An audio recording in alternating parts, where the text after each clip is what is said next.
We be live. Shalom, shalom. Hello. Hi, everyone. Hey, another Susie day. Amazing again, guys. I know you miss Susie. You're not here to see me. You're here to see Susie. I used to get upset about that, but now I accept it. I have accepted this. It's okay. Hi, everyone, guys. Yes, people are already here in the chat. Thank you, guys. I was saying, I love you, Armin and Susie. Oh, okay, that's good. Let's go. FLP saying, hi, everyone. D is here. Gera Maya is here. I think Gera Maya is a Persian Jew, I think. Yes. Iranian Jew. Yes. Hi, Susie. How are you? We missed you. We missed you here. Good. I'm very good. I've just been over here being very nerdy. In my life, I'm being very nerdy lately. Very nerdy, very hipstery. Is that okay? That's your characterization. Okay. I call it acquired, distinguished, discriminating taste. Oh. Oh, Demon Soul saying, "Don't ignore me, Armin." I'm not. I have to. I'm trying to pay attention to many things. Okay.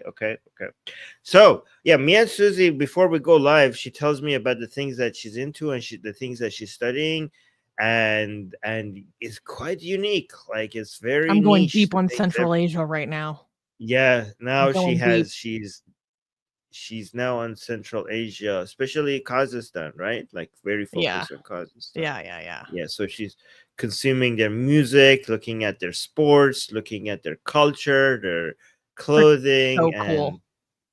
Yes, and she's now obsessed with that. That's the thing that she's into right now. Yeah. So there's a music festival that's happening next month, and I'm not even kidding. I was like looking at flights. That's cool. Yeah. All right. Well, let's talk about what are we talking about today? We are going to be talking about a couple things in the UK, both the title of our news story, which is like a proposed law, and then also some Islamic school leader that got banned in the UK. We're going to be talking about that.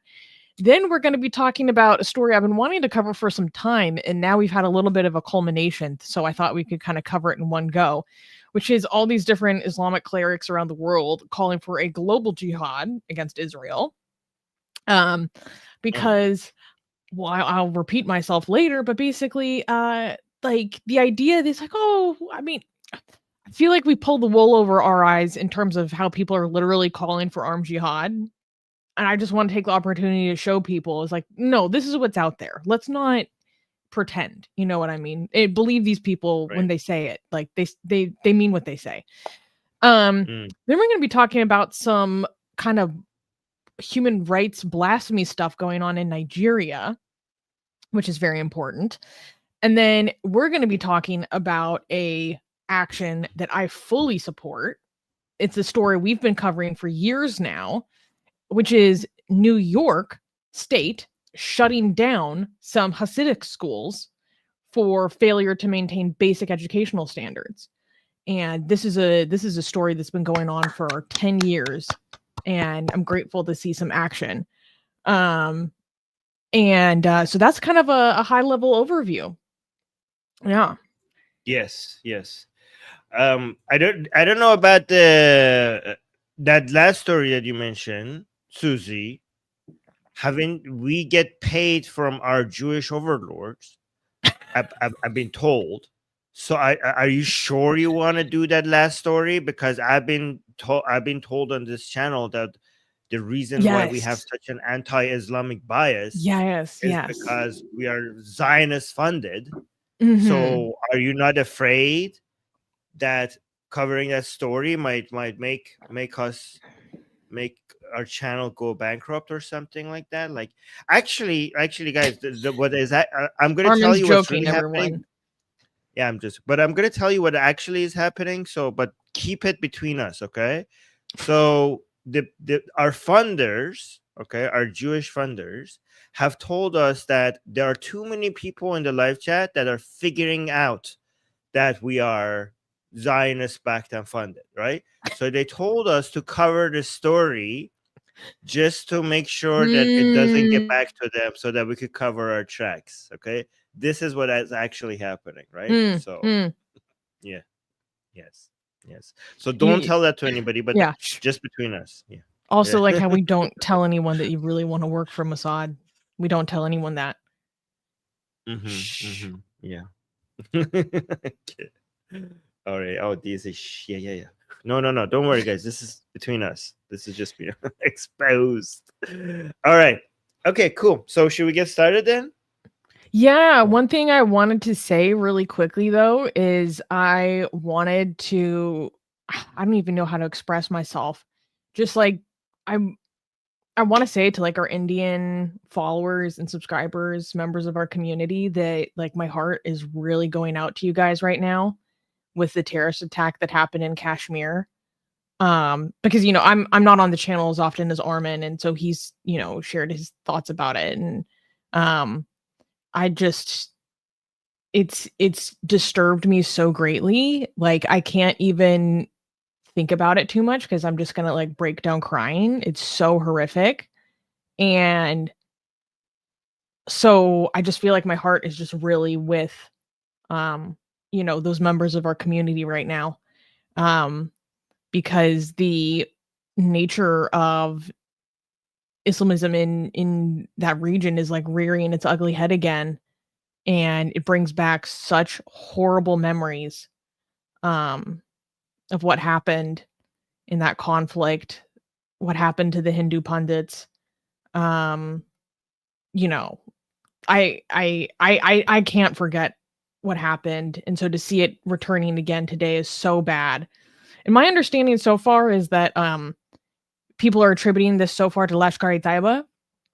Now, Lashkar-e-Taiba is a terrorist group that a lot of people in the West don't know about because it doesn't threaten us in the West. It's part of a random, alphabet soup of terrorist groups that are just kind of like over there, so to speak. But Lashkar-e-Taiba, I hate these motherfuckers so much. I'm someone where I'm like, I don't want to believe in hell on principle, but like Lashkar-e-Taiba holds a special place in my heart for like testing my desire to not have a hell. Because I say like on a principled level, like, oh, the idea of eternal torment, like what could you do that's actually justified of that? And like they test my belief. I hate Lashkar-e-Taiba. Oh my God. So, and I hope more people learn about this group and what they've done. They deserve to be hunted to the ends of the earth. Yeah, Ronald, thank you for calling out the jihadis on the BBC. Never does that. Look, I went and I didn't know very much about the Kashmiri cause. And I went back and I watched a lot of documentaries, and just not even documentaries, just news footage of what when things really started to pop off and the ethnic cleansing started.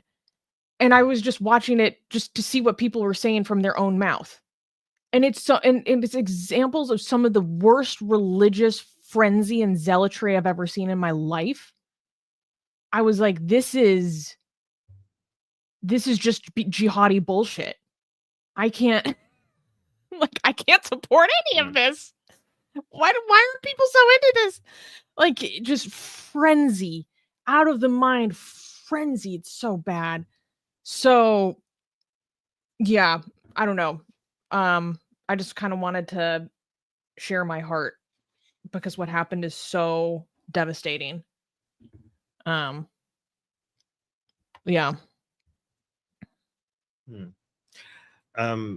Yeah, a lot of people were saying I'm India Kai, and D was saying Pakistan has zero rights to Kashmir. I agree with that. Yeah. And also, I want to thank Kenny, by the way, guys, the reason why we're not covering that, first of all, let me actually say this. The reason why we're not covering the story today is because I already did two live streams on this already. And that's why Susie's not covering it, because I did it, and if things escalate, I will continue to cover it in future streams as well. Okay, Yeah. so it's not that this channel is not paying attention to that. We are, okay. But Kenny, thank you so much for the super sticker. By the way, guys, between the news stories, we are going to read the super chats and super stickers. So we need the super chats and super stickers and the memberships to be able to continue what we're doing, because the Google ad money is so very little that is not, doesn't pay for anything. So we are very reliant on membership and super chats and super stickers. So thank you so much for that. And also, the cat lady had a question for you. So let's clarify that. Oh, Can yes. you show us this? She's asking about this necklace. Okay. You can't see it in detail, but it's not a cross or Zoroastrian symbol. It's a little Cyprian idol, actually. What does that This mean? other medal I have is Catholic, though. I got it at my baptism. And I just think it's pretty. So for people who don't know, Susie is ex-Catholic, and she's also ex-Antifa. She has experienced 2 dogmatic brainwashings and came out of it. So that's pretty impressive. Okay, cool. So can we get to the first news? Yeah, I just have a question. Did one of your streams on the Kashmir thing get taken down? No. Because I can only find one. I was going to pull it up to promote. Wait a second. I did. The only one I can find is the one you did yesterday about India and Pakistan going to war. Wait, what did I imagine that I did 2, or is it because I did one on Persian and one on the English channel? That's why I think I did 2. No, I did 2. Okay, No, maybe I did one on the Persian channel. I am a member, and I can see all of. Well, also I have the back end, but okay. All right, so maybe I did 2 in the sense that I did one on the Persian channel and one on the English channel. So that's maybe what I'm thinking. Yeah, I did another one. What the hell? No, I remember doing another one on the English channel. What the hell? Yeah, because you made clips out of it. Yes. So where did it go? Well, anyway, we should worry about this later. Know. We should start the show. Yeah, we'll worry about it later. Okay, cool. So first news, clapping. Oh, this is wild. Okay. I have no idea what the news today is, so I'm going to be as surprised as you guys with whatever we're going to cover. All right, first news. UK MPs want photos of hijab-free Muslim women treated like child prawn. I'm going to use a code word, okay, for that, because I'm not going to say those words on YouTube. We're going to get nuked. So I'm going to use the acronym CSAM, okay, which is the like legal term for it. Okay, so if I say CSAM, you know what I'm talking about. In a stunning move, UK lawmakers are pushing to treat photos of Muslim women without the hijabs as the same as child actual abuse material, or CSAM, arguing that such images should be criminalized as non-consensual intimate images, or NCII. A new report from the House Commons Women and Equalities Committee demands the government expand the legal definition of intimate images to include culturally intimate material, claiming that sharing photos of hijab-free women could be disastrous for the victim. Committee Chair Sarah Owens defended the idea, saying non-consensual intimate image abuse is a deeply personal crime that can have life-changing and life-threatening consequences. Critics, however, blasted the proposal as absurd, with David Spencer of Policy Exchange warning that it could force the police to wade into so-called cultural issues at a time when violent crime is already overwhelming law enforcement. If passed, the law could equate exposing a woman's hair with some of the most serious crimes on the books, raising alarming questions about free speech, cultural accommodation, and the future of British law. So there is a couple of things to unpack here. So let's start at the beginning. First of all, the government, there's a larger context here. The larger context is that the government is looking at increasing in changing the law regarding non-consensual intimate images, which is the long legal way of what they mean is revenge porn. Okay. Revenge porn. Revenge porn is when maybe there was a boyfriend and a girlfriend, and when they were in a relationship, they maybe had some sexy photos that they sent back and forth. Maybe they had a little video, whatever. And after that person, they break up. And then one of the exes releases those sexy photos as revenge, so to speak.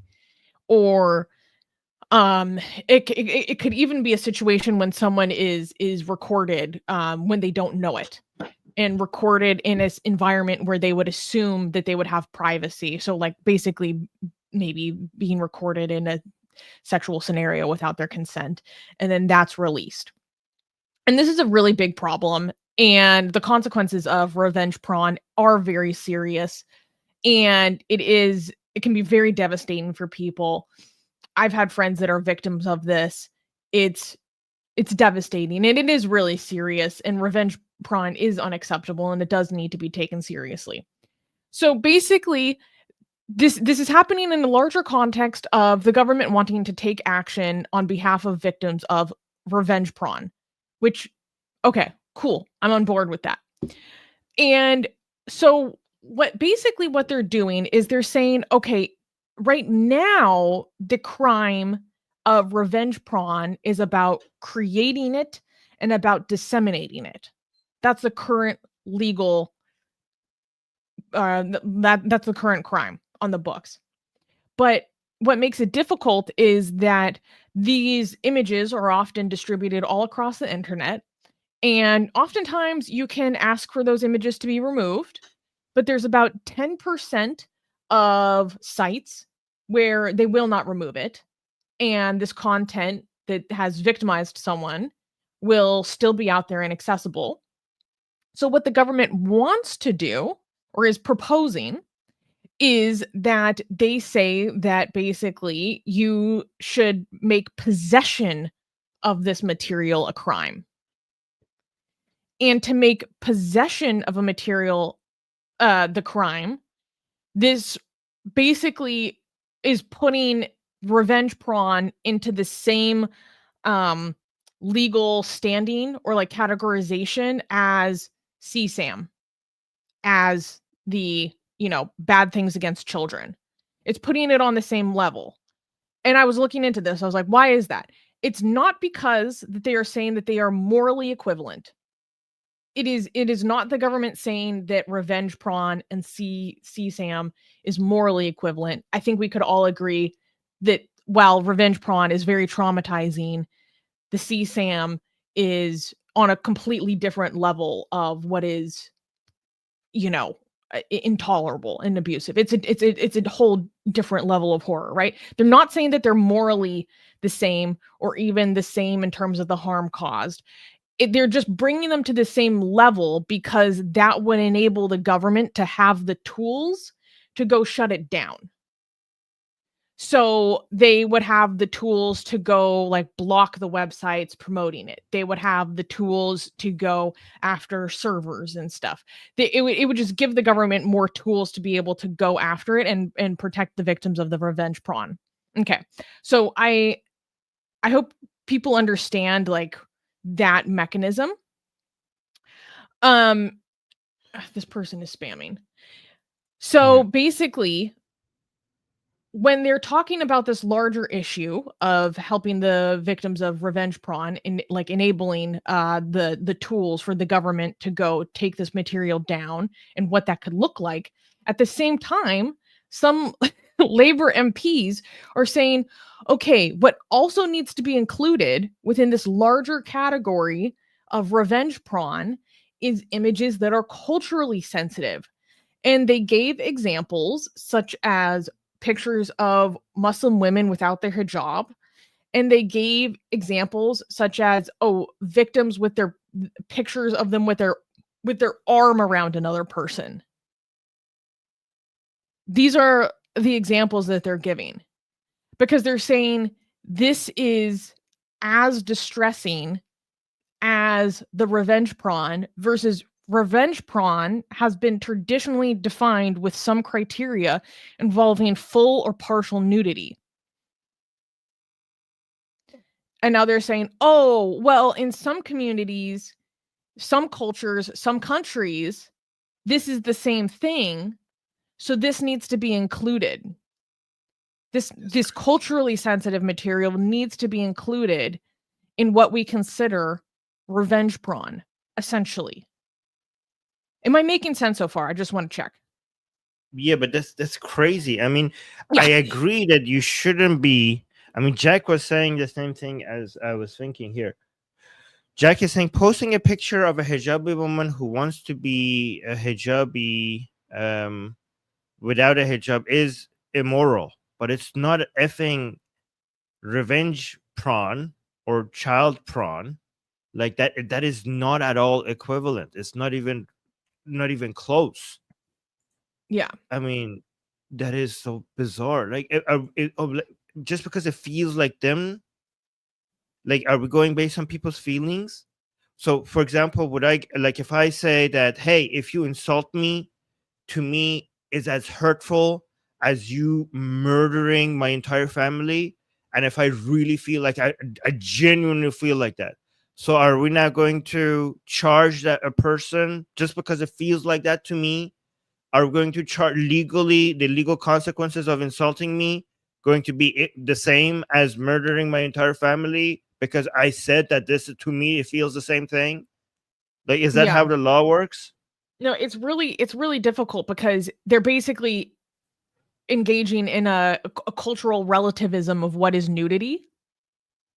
And that's what's involved here. The fact that they gave the example of like, oh, the picture of a victim with their arm around another person. What disturbs me is what this is the government involving itself in the enforcement of modesty standards, the enforcement of religious modesty standards. And once again, it's begging the question, are you bringing certain religious beliefs and privileging them in the law? Yeah. This kind of Right. law, people are warning, if this was brought into effect, would be almost impossible to enforce. Because who decides? Who decides this? What is the line? How far are people going to go? And it's difficult because I'm also thinking about, okay, what happens if part of the criteria of what is considered about these kinds of images is around they were taken when the victim had a reasonable belief in privacy. So basically not taken in public, right? If taken on the sidewalk is one thing, right? But there, in situations where there is a reasonable belief of privacy, I'm just thinking aloud when I was like, what happens if there is a woman who wasn't a hijabi and then decides to become a hijabi? And Yes. there are Now you all have to these go photos back. of her before she was a hijabi. And then people share these photos, maybe not even in a malicious intent. And now the woman considers that to be an intimate photo. Are we going to be involved in criminalizing that person? Because again, this is for this also law. Again, this is about the possession of the images, not merely the distribution of the images or the creation of the images, because the broader context of the law is once again enabling the government to go after the possession itself. So if you have pictures on your phone of a Muslim woman before she was a hijabi, are you criminalized for that? Because she decided to become a hijabi later. She later she felt that this was a standard for her nudity. You know what I mean? Like, Right. why is the government getting involved in what is essentially a religiously conservative stance? It's insane. The idea that, oh, you have a photo of a Muslim woman with her arm around someone else, that could be criminalized. Why are you enforcing that? It's like, oh, that could have devastating impacts in the that could even be life-threatening for the victim. I think that speaks to a different issue. If a picture of a woman with her arm around someone else is life-threatening to her, how about we go after the people that are threatening her life? There's nothing wrong with her having her arm around someone else. It's pretty bonkers to me. So yeah, now that I've kind of explained the broader context, like, what do you think? Okay, so I'm just looking this up. In the UK right now, Muslims are 6.5% of the population, right? And soon it will get to 10%. So this is what people didn't understand. This is what we were talking about. This is the level of Islamization you're getting in the UK with only 6.5%. When we were worried about the direction of Islamization of UK, where it's heading, people were like, oh my god, you guys are exaggerating things. Like, the statistics show us that it's going to get, there's still going to be a minority. Like, but think about it. If this is what you get at 6.5, what are you going to get at 10%? Like, it's 10% is a minority, but it will be like around almost a little bit just under double. This is the level of Islamization you're getting with numbers that is only half of what we are going to eventually become. So just double the demographics, double the Islamization. This is just the beginning. This is crazy. Like, this is just the start of it. I mean, we Yeah. haven't even started getting Muslims into politics as much as, I mean, even with this order Well, that's not 6.5. true. They've started a Muslim voting bloc. No. Listen to what I'm saying. Mm. We haven't even started getting Muslims into politics in levels that I'm anticipating. You know, I know we already have, for example, we have some politicians that they're starting something that looks like an Islamic pro-Palestine party. Like, this is just the beginning of it. Like, so I'm not saying that obviously they're in politics, but I'm saying the level of infrastructure and the institutions required for all of these. So we are basically the foundations. They're individuals in politics that are Muslims, but you can see that the foundations of something a lot more established, and institutions are being built. So this is just the beginning of the infiltration of Muslims in politics in the UK. And even with the current demographics, like, even if the demographics don't increase, you could see a lot more order and a lot more sophistication in the Muslim population, basically uniting and creating their own political blocks in the UK. So even if the demographics doesn't double what it is right now,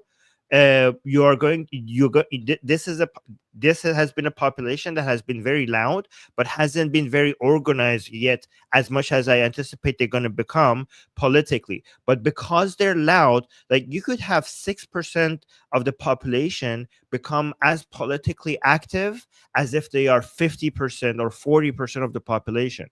So there are two elements in making that happen. One, how loud and how motivated they are to become political, and they already had that. But another element that they haven't had that yet, and they're getting there, is to become more parallel when it comes to the political activism, more organized and a lot more established. And we are, for example, in the UK, we could see that some of the independent MPs are forming something that looks like their own party. And again, I tell you how this is going to work. It's always going to be central. The Palestinian issue, the Palestinian cause, is going to be the main rallying cry, because it cannot be Islam. So it's going to always be the Palestinian. And this is how you could see that the leftist people in politics, who already have those networks, who already have the know-how, they are the ones who will create the base and the infrastructure for Muslims who are already politicians to create the infrastructure for them to have their own blocks. And you're going to see this 6% and eventually 10% represent themselves much more than what 6% of population would look like in politics. This is my prediction, and you'll see that, and you see the signs. Do you now what I was trying to say, that this is more clear? Because Yeah. I wasn't saying they're not. Yeah. Okay. By the way, we had the wrong title up on screen the whole time. Oh shit! Are you kidding me? Yeah. It was a different UK news. Guys. No, it's okay. There we go. Crap, this whole segment cannot be cut anymore. No, we can. So okay. Yeah. Anyways. Yeah, I just think that this is so I can see so many problems coming downstream, so many negative and chilling consequences if something like this is put into law. Like, first of all, why is the government involved in, again, pushing a religiously conservative understanding of modesty? That's not the role of the government.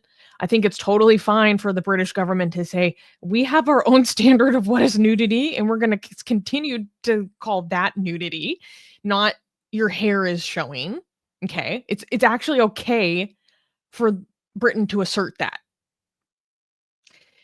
Also, I feel like this just gives potential for obvious, completely inconsistent and unenforceable standards. And also think about the way in which something like this could be completely weaponized by like abusive families and communities towards people that are dissidents, or towards like Muslim women, girls in their community who maybe don't want to conform, and pushing, ideas of being dishonored. I don't know. I think it's so insane and dangerous to be pushing for something like this.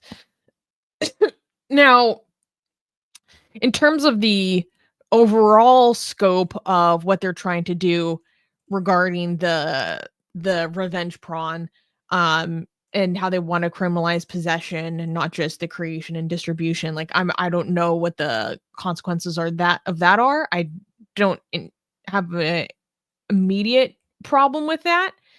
But I just think that when you start bringing in culturally sensitive material, I feel like it's diluting the focus on real victims of very serious abuses.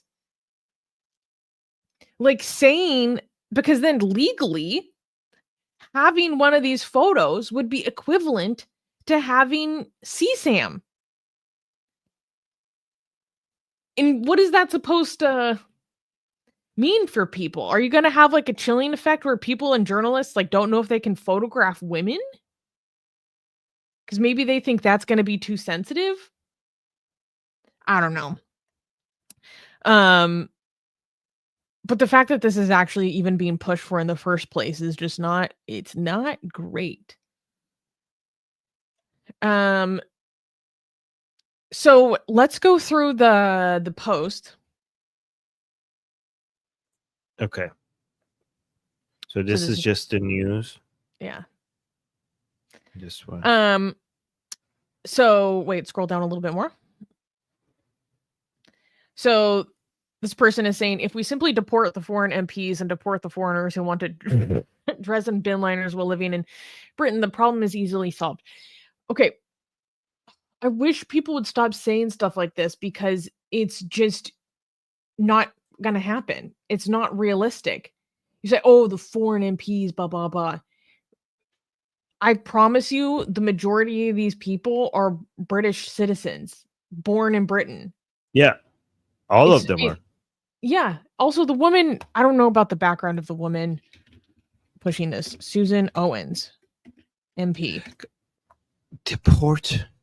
Like, guys, when people who say deport people who are already citizens, like, you're not helping. Like, you can't. It's not going to happen. Like, you could just, like, basically, you might as well just find a genie lamp and rub it and be like, hey, can you solve all the problems in the world? Hey, let's, like, we might as well just go look for I don't know, a genie or something. Like, why are you why are you coming up with solutions that are just not going to happen? Yeah, the idea of like, oh, well, they're ethnically not Anglo-Saxon, so we have to deport them. It's like they have no second citizenship. What are you talking about? I mean, even if it was something that you think would solve the problem, it's just not going to happen. It's just not going to happen. The problem is easily solved. Yeah. So come up with other. Come up with another solution. I mean, people are going to find one example of somebody that was part of ISIS, and then they remove. Like, okay, yeah, that is like, that's not going to be like, you're not going to be able to do this in a high number of people. That's just one person. Yeah. Shami is saying next sharing a picture of a man before he grew a beard makes him feel naked. Yes. Look, there are a lot of men that feel naked without their beard for non-religious reasons. We call that the male BBL. The man's BBL, because it does so much work for that jawline. You know what I'm saying? What if I was used to be fat and out of shape, and now I exercise and dieted, and now I look better, and there are pictures of me around? Like, there needs to be a man equivalent of this. Like, why do women just get these? Okay, so, and now I don't want that picture of me, of the fat version of me, to be around the internet. So I want the government to basically treat that like child prawn, like fat pictures of me, like, it needs to be treated like child prawn. The law should be, I want the police of my country to be chasing people that might have fat pictures of me on their phone. The male equivalent balding. Ben. Like, you know what? I'm just one of my hairline. How about what about this? What about, I just generally feel ugly and I don't want any pictures of me anywhere. I decided that I just don't want pictures of me online or anywhere at all, completely. Okay. Send the police into people's houses. Conclusion is going to be sharing pictures of people before they transitioned. That's another logical conclusion. That actually might wait. We were joking, but now this might actually, this is actually a genuine. Holy crap. Shut this down. Don't give them ideas, guys. End the stream. Delete the stream. Susie did not say that. Delete everything before somebody's watching this. I'm like, actually, you're onto something, Susie. Shit. No. Oh no, that's not good. That's not good. We shouldn't have done that. That's genius. Did you just think of that? That's woke genius. That's that is like, okay. That is okay. What is this one? Yeah, it seems the British political system is getting more idiotic by the day. Truly feel sorry for the British natives. It's just this. It's this thing. Oh, this is okay. This is actually a perfect example of this. This is a different story. I can't remember if we covered this, but this is a real. Guys, this is a real thing that happened in the UK. This is a real thing that happened in the UK, where there was this woman who was arrested for being an ISIS terrorist. Okay, I can't remember exactly what her involvement was, but she had involvement in ISIS. She got arrested in the UK. They took a mugshot of her. She got offended as a Muslim woman that they took a mugshot of her with her face and hair showing. It's a mugshot. And they apologized and took a mugshot used for the identification of a criminal. And they took a mugshot with niqab on, apologizing to her, the ISIS terrorist. Sorry, ISIS terrorists. We apologize. In a mugshot, and they're like, oh, okay, we're going to release the mugshot of you with your face, and we're going to release the mugshot of you with the niqab onto the media. Okay, this Susie, actually happened, you guys. Because again, this picture of her on the right, she's naked. She's naked. God forbid we can fucking identify a terrorist in a mugshot, just the entire purpose of a mugshot. I mean, this is a joke. Okay.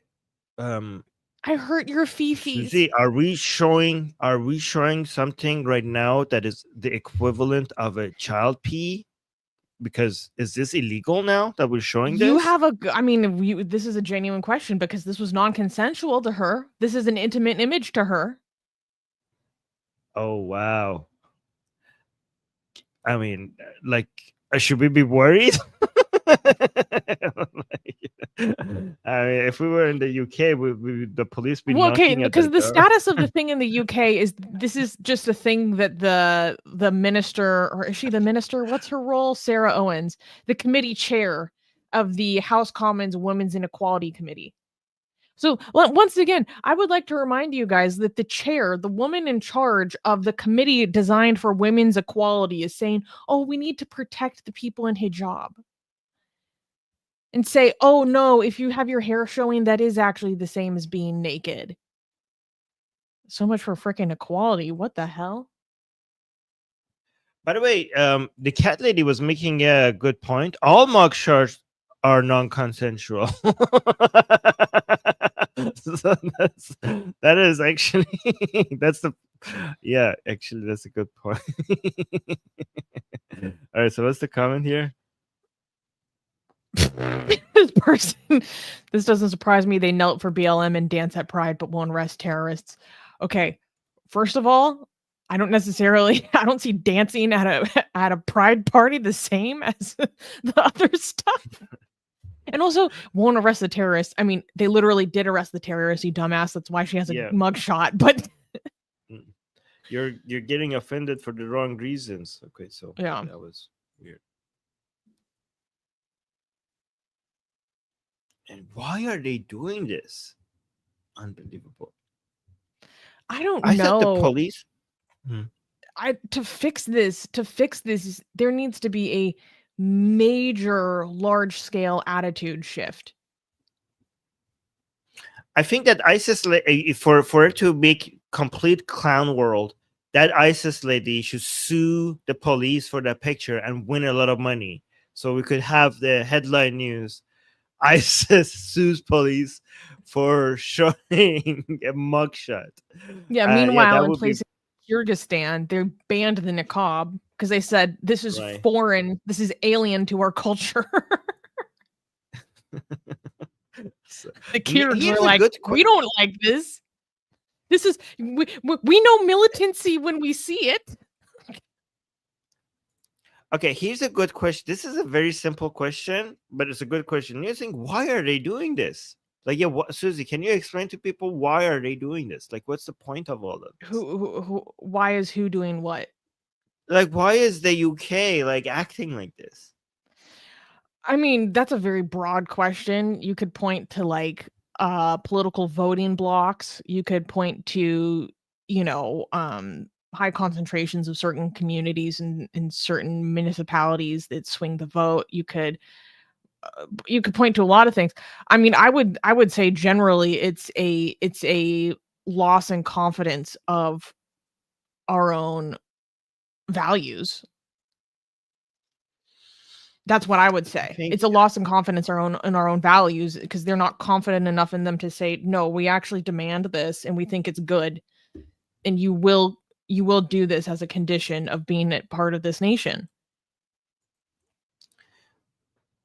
I think, that's the simple version of that is that when we were saying 10 years ago, right, 15 years ago, that we were saying changing demographics with people with different values is going to change the values and eventually the politics of your country, and that is a threat to the way of your life, we were right. It's simple as that. You change the demographics, you change values, you change the politics, you change the laws. That's why people say demographics are destiny. They're not wrong. Gasian is saying the People's Republic of China cameras take face pics of people jaywalking and then publicly shame them with their national ID. Not for the jaywalking. I don't know where I land on surveillance versus face veils. Calling it corn seems extreme, though. I think that's a fair way of putting it. I think many people have many hesitations with the nature of, far-reaching surveillance, but this is just extreme.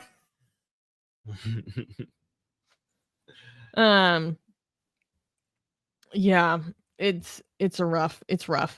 There's a lot that I want to cover. There was another story of someone brought it up in the live chat. Wait, what was it? Ah, crap. There was this MP, I forget where he's from, probably Birmingham, where he's been proposing the UK needs to invest in an international airport in Mirpur, Pakistan. And I was like,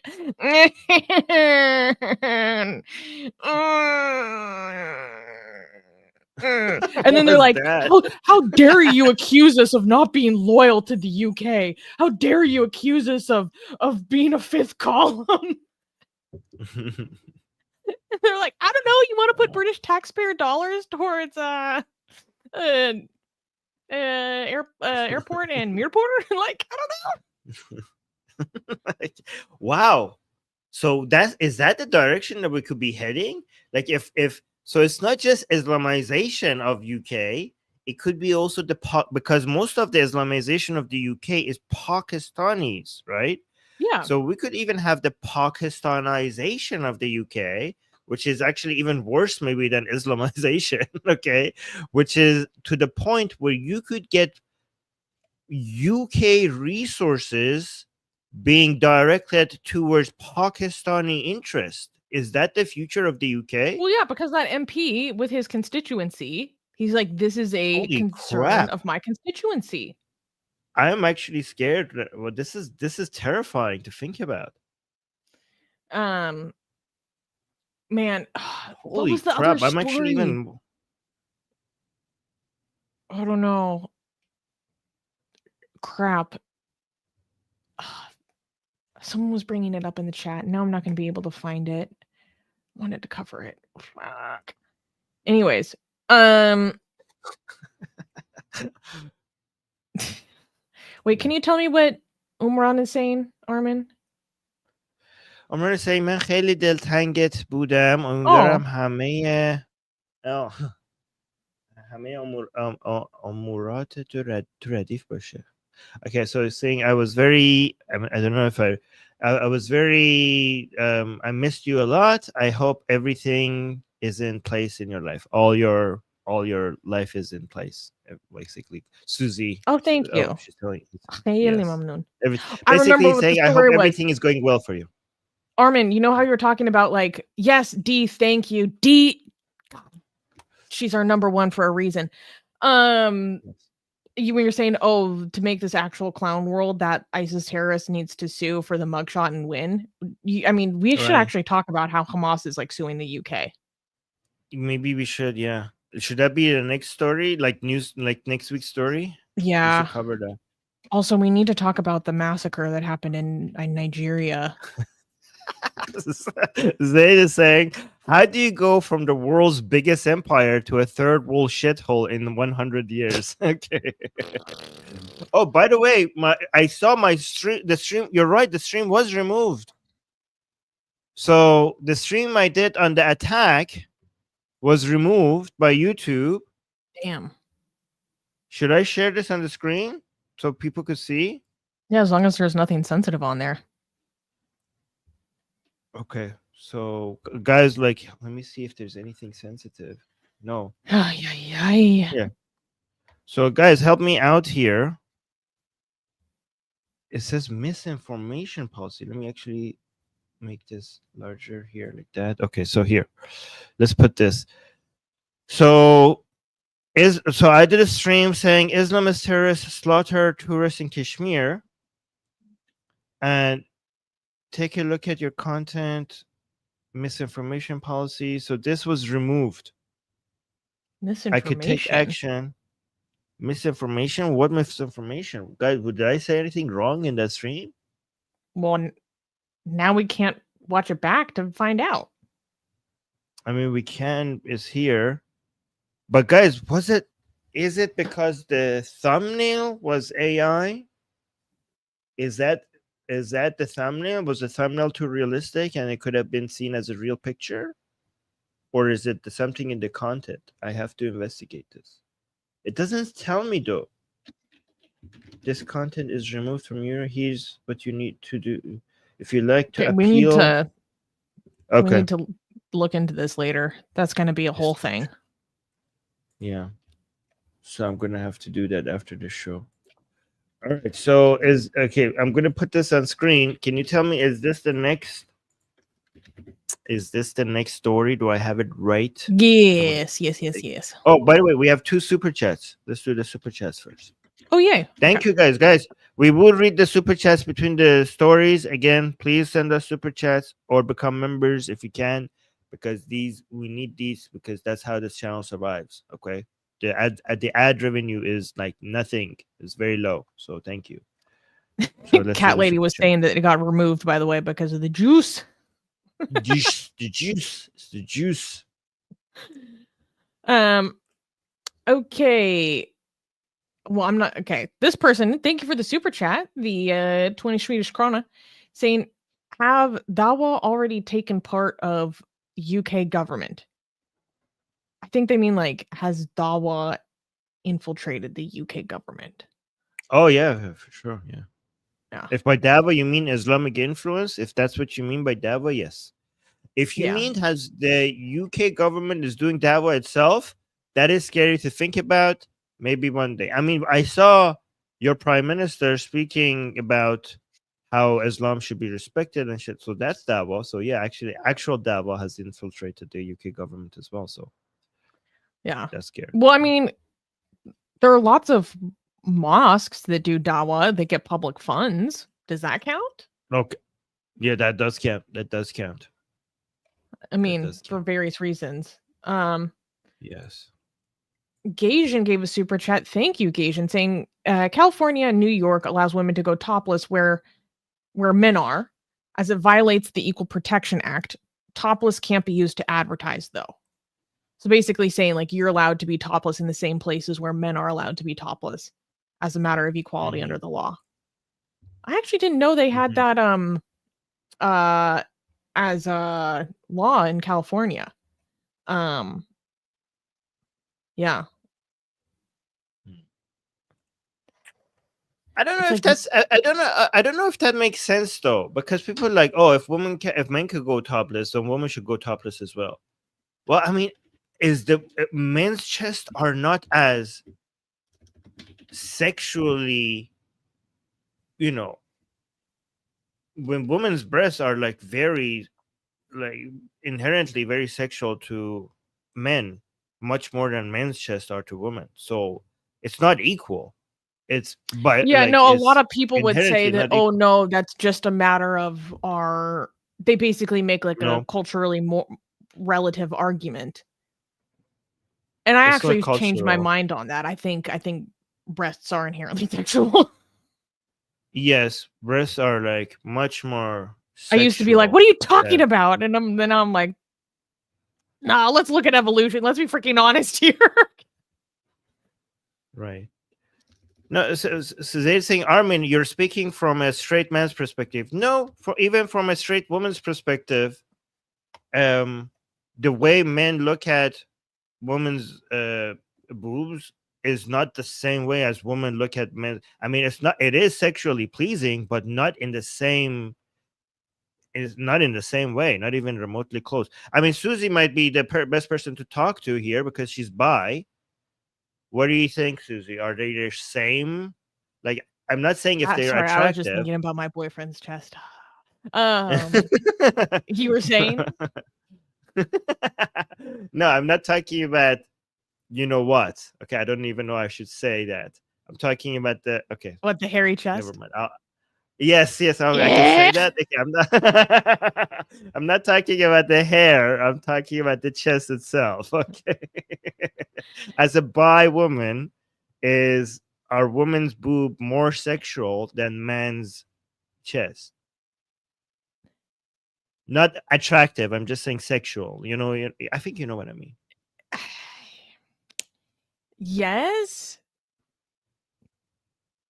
Okay, there you It's go. not as There's different the as you would think, though, to be honest. It depends on how hairy the chest is. That's going to bring it more towards sexual for me. Yeah, but for you, it's about the hair, not about the chest itself. That's a different thing. Yeah. Yeah. Okay. All right, so let's move on.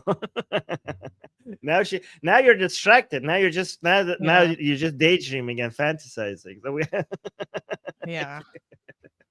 Okay, if you need a minute. Man, one time I had an ex that like shaved his chest, and I was so sad. I was like, "Why would you do this to me?" Yeah. Oh my goodness. Mm. Oh, and Zaid is asking if we're going to cover how Jordan banned the Muslim Brotherhood. Yes, Zaid. In fact, please send me your thoughts and opinions and any good sources. But let's go to the next news. All right, clappable. Yes. Well, I mean, we actually don't like this, but we're just going to clown on some people. So. Okay, cool. Next news. Poor D is telling us to move forward. They're like, I don't like where this is going. Hey, other people are enjoying this conversation. So Okay. All right. Next news.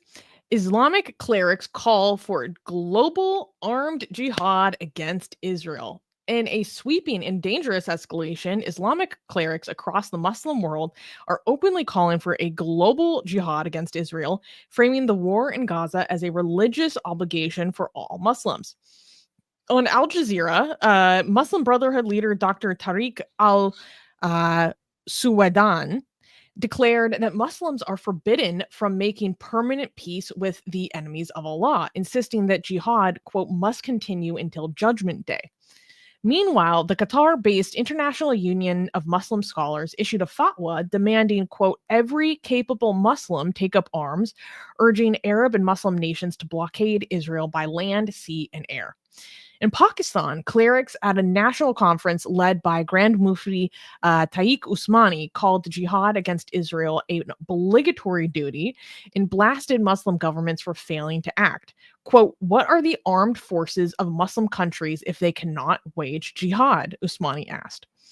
The movement ties the conflict not just to politics, but to enduring religious war, one that the clerics now demand to spill far beyond the Middle East. So I wanted to talk about this because I've been seeing a couple of these stories come up, and now there are so many coming up. I was like, okay, let's just cover all of them.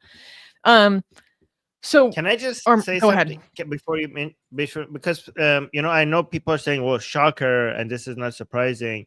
However, I want to emphasize that this is different. This is not just the same as a random jihadi somewhere saying like, oh, like D to the Jews and like fight Zionism. These are big names, big people, big influencers, right? Mainstream.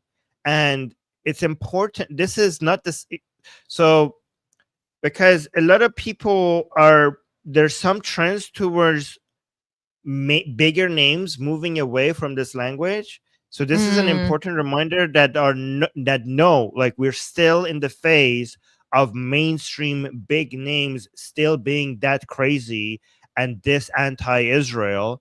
That's why this is important to highlight, that we are still in that phase, that big countries, big politicians, big clerics are still very anti-Israeli to the point that they want to completely destroy Israel. This is why this is different. That it's one thing for just a random imam in a mosque and somewhere come out and say like, oh, D to the Jews, let's take down Israel. It's another thing for bigger names, this mainstream, to say it. That's the difference. Yeah. Anyways, go, Susie. No, and I think that's a really important point. And a lot of people are like, oh, shocker, blah, blah, blah. But that's because you're the type of person who pays attention to these kinds of things. This is shocking and surprising to a lot of people. A lot of people don't understand how openly people call for this. They don't understand how mainstream this is because they just listen to what a newscaster will say in English. They don't go find out what people are saying to each other in their own language. They just consume what is meant for their consumption. This is shocking to a lot of people. So and this is, and also, by the way, another, just one more thing. So because Torah is saying we don't care, let them cry. The problem is, Torah, that these are not just words. These are words that is advertisements for funding and resources. So when people like this come out and say these things, there is money and resources. These are words that translates to funding things like October 7th. That's why this is important. But yeah, go on. Yeah, so basically I just kind of wanted to cover like a few of these different calls for armed jihad. Let's play the video of this guy in Kuwait who actually got banned from the US because he's Muslim Brotherhood and his ties to terrorism.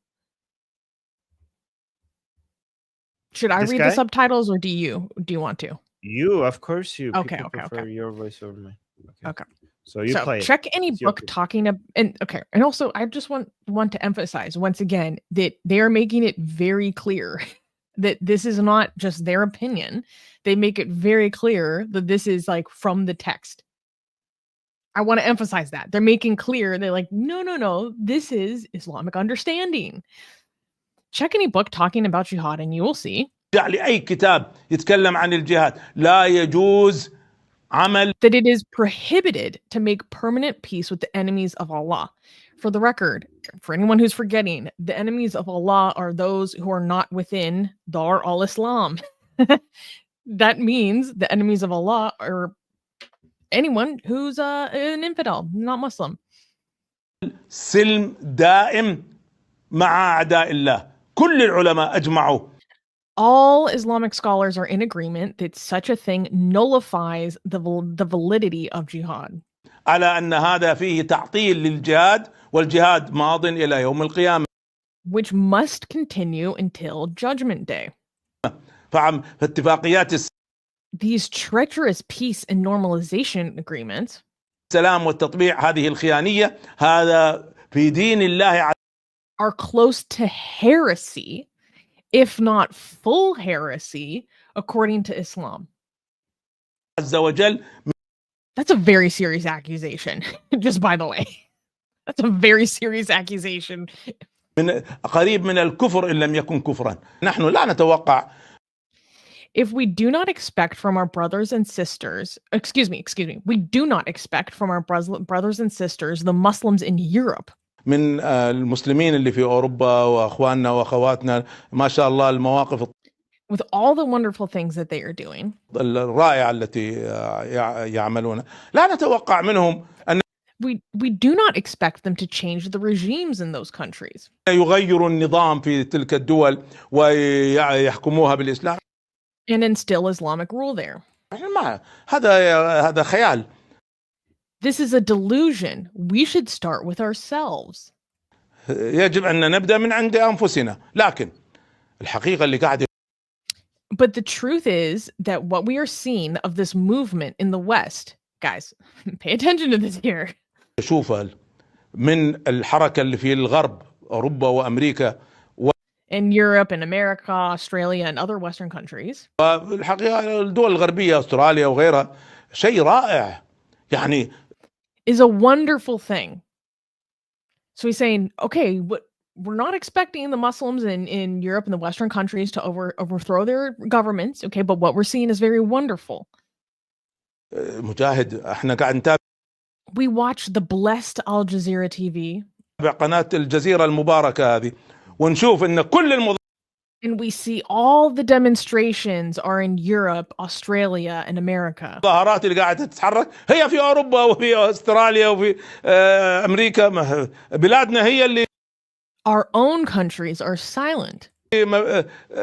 ساكتة فهذه حركة غير عادية. That movement is exceptional.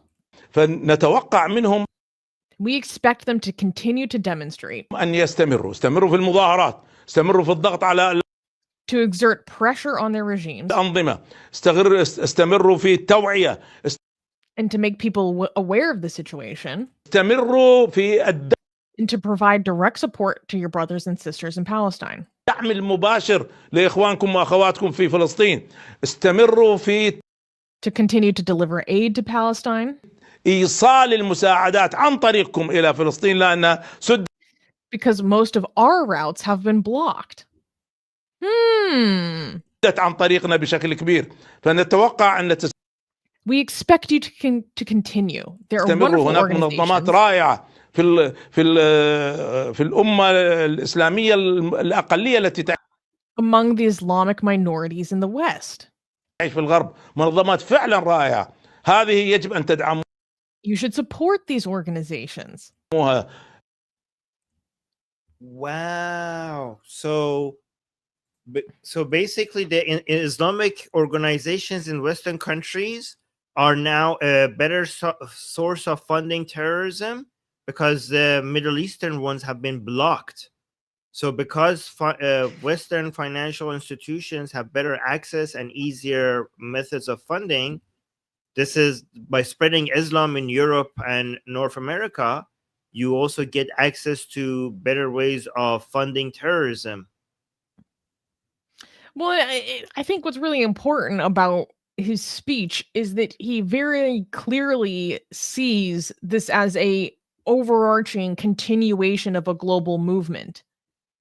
And being like, essentially saying, oh, in our own countries, which are generally more authoritarian, they've shut down, like, we don't see protests. We don't see protests. Our ways of supporting are blocked. Like, I wonder why that is. But these other countries, these Western countries, they have certain liberal freedoms which are being exploited. This is the subtext. And it's a wonderful movement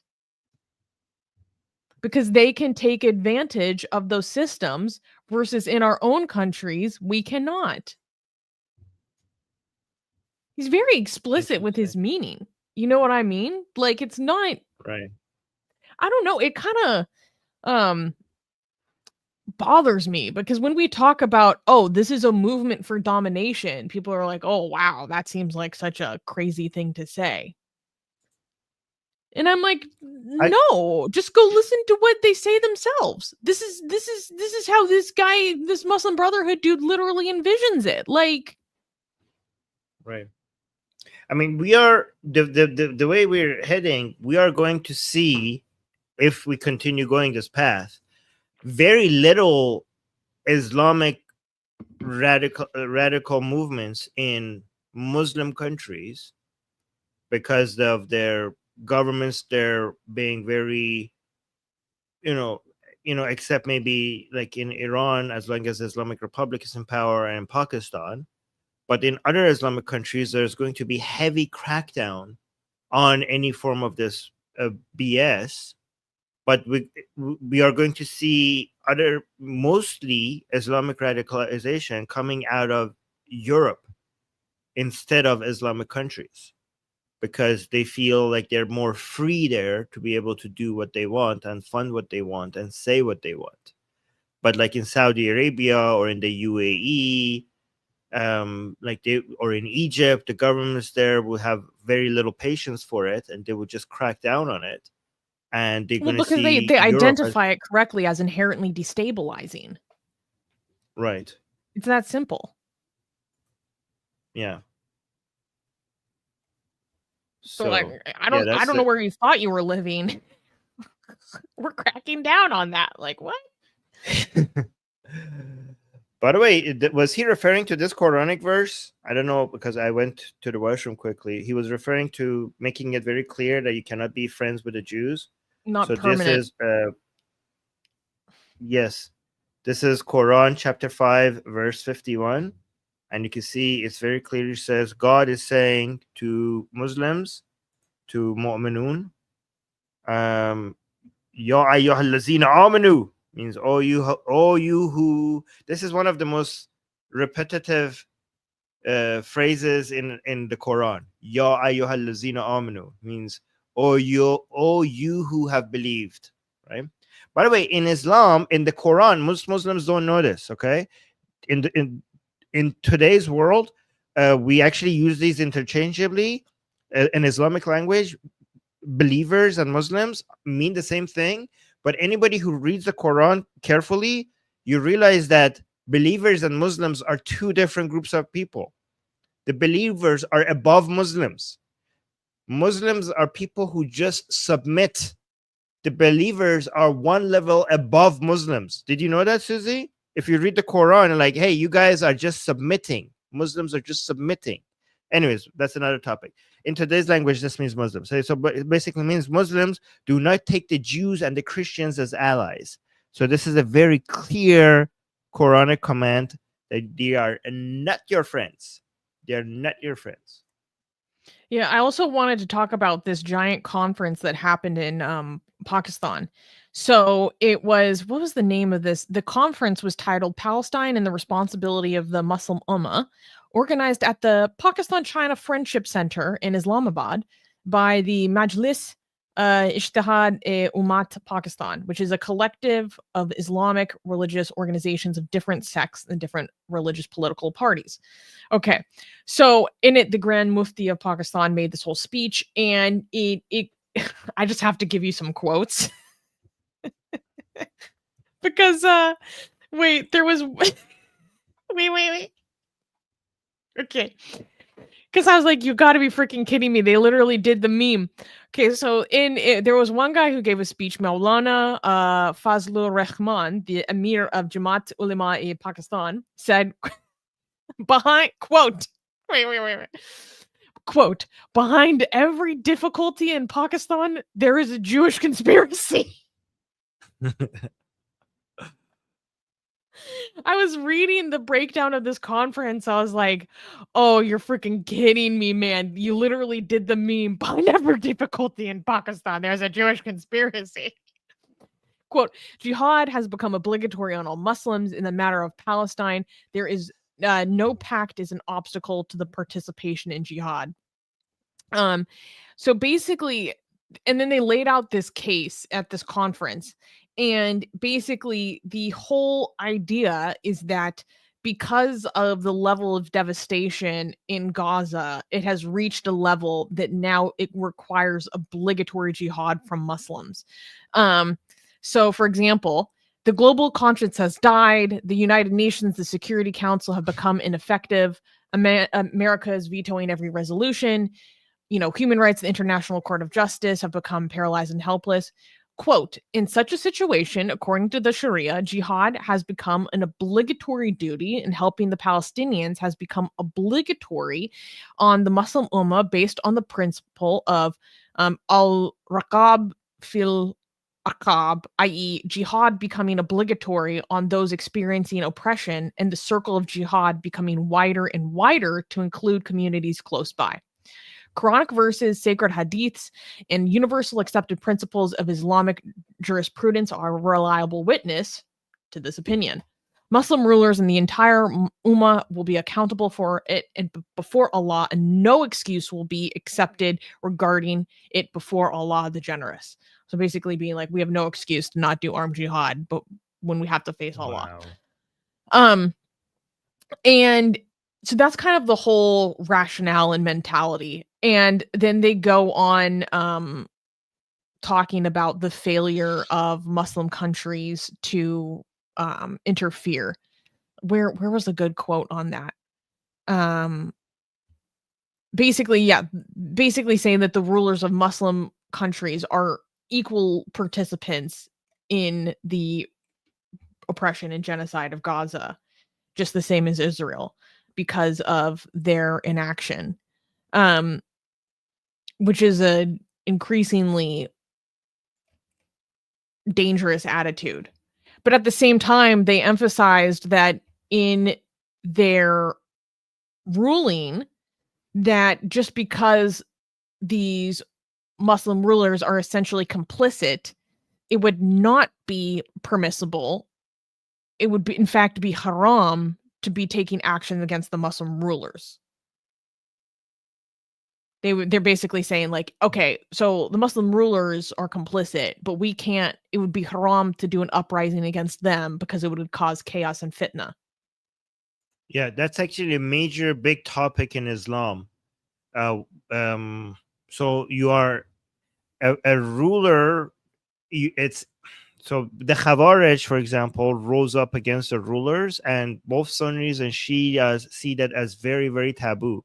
A ruler in Islam does not require to be perfect, does not even require himself to be following Islam for it to be haram for you to be uprising against them. The only thing a ruler is required to have is that they are allowing. Actually, Sunnis think this more. Actually, forget the Shias. Let's focus on the Sunnis, right? So the Sunnis believe that most Sunni schools of thought believe that the rulers, the only requirement is for them is to create stability for Islamic law to be able to take place, right? So, for example, if a ruler is drinking himself, is not praying, is not fasting, having sex outside of marriage, it matters for him. He could go to hell when he dies, but you are not allowed to uprise against him if he is creating an environment where the ulama are happy that Islamic law is being enforced. It doesn't matter. You shouldn't be uprising against it. But again, there's a lot of details and disagreements over this. For example, if the rulers are actually bringing shirk to the land, for example, if one signs that, okay, an uprising might be legitimate now, is that some people suggest, again, there's so many disagreements here. So, for example, if you're building Hindu temples, like that's, you're basically, what the hell? Like, or if you are making some Islamic practices very difficult or illegal. Like, for example, if you are a ruler that is basically getting in the way of people actually practicing Islam. So then the uprising might be actually justified. But there's a lot of people are accusing each other of being other Khawarij or what is the other side called? Madkhalis, right? So people who are uprising too much against the regime, Muslims, the other side accuses them of being Khawarij. And if people are basically bootlickers of the already existing regimes, like the Saudis or the UAE, they call them Madkhalis, and they basically call them secret Zionists, because there's the people That's who Daniel are anti the Hikikaju's Saudi new regime. favorite accusation. Yes. So there are two categories, Khawarij, yeah. But speaking of, we have this Ethiopian guy who declared himself to be a jihadi against kuffars like us, saying Khawarij are based F the Arab Muawiyah. I can never pronounce that right. wow, this guy is actually very unique Muslim then, if you actually like the Khawarij, because most Muslims, most Shias and Sunnis are in agreement the Khawarij were evil. So you are actually part of the Khawarij? That's interesting. I've never met somebody like that before. I mean, we have a reform version of Khawarij, which is the Muslims in Oman. Yeah. Yes, but that is not. Now that they're is so not peaceful and chilled out that they actually help mediate. But originally, they were the psychos. Yes. Yeah, originally they were the psychos. Yeah, so interesting. I mean, if you're who that person is for the Khawarij, so you're against Imam Ali, because Ali, both Shias love Ali and Sunnis love Ali as well as their fourth Khalifa. And the Khawarij rose up against, the Khawarij didn't just rose up against Muawiyah, the Khawarij also rose up against Ali. So what are you? Are you anti-Ali? Say, no, I'm not, but they're based, and Khawarij stand up against the tyrant Arab rulers. The Khawarij rose up against Ali. Are you against Ali? Are you against the... like, what kind of Muslim are you? Like, Khawarij waged war against Ali himself. Anyways, that's a weird stance to have. I'm offended from a Muslim perspective now. I'm being offended on behalf of Muslims for Muslims here. All right. So, oh my god, Zaid is roasting me for my ayn. It's hard. I can't make the glottal and epiglottal sounds. Anyways. All right, let's go look at the comments here. Yeah. What is this? Okay, so that's just a summary. What am I looking at? Okay. These are some of the clerics at the Pakistani event. Oh my god, why does it look like a horror movie? Anyways, let's go here. So this person is just Oh. saying he should be banned for from the whole globe regarding the Kuwaiti guy. Like deport from where? From the planet Earth.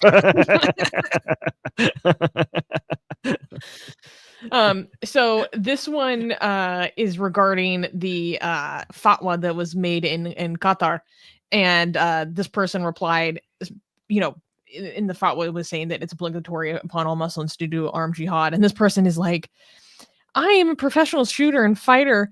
Me and my friend want to fight against Israel. Can anyone help us? Who will bring us to Gaza and provide us weapons? What the? Wait, what? Holy crap!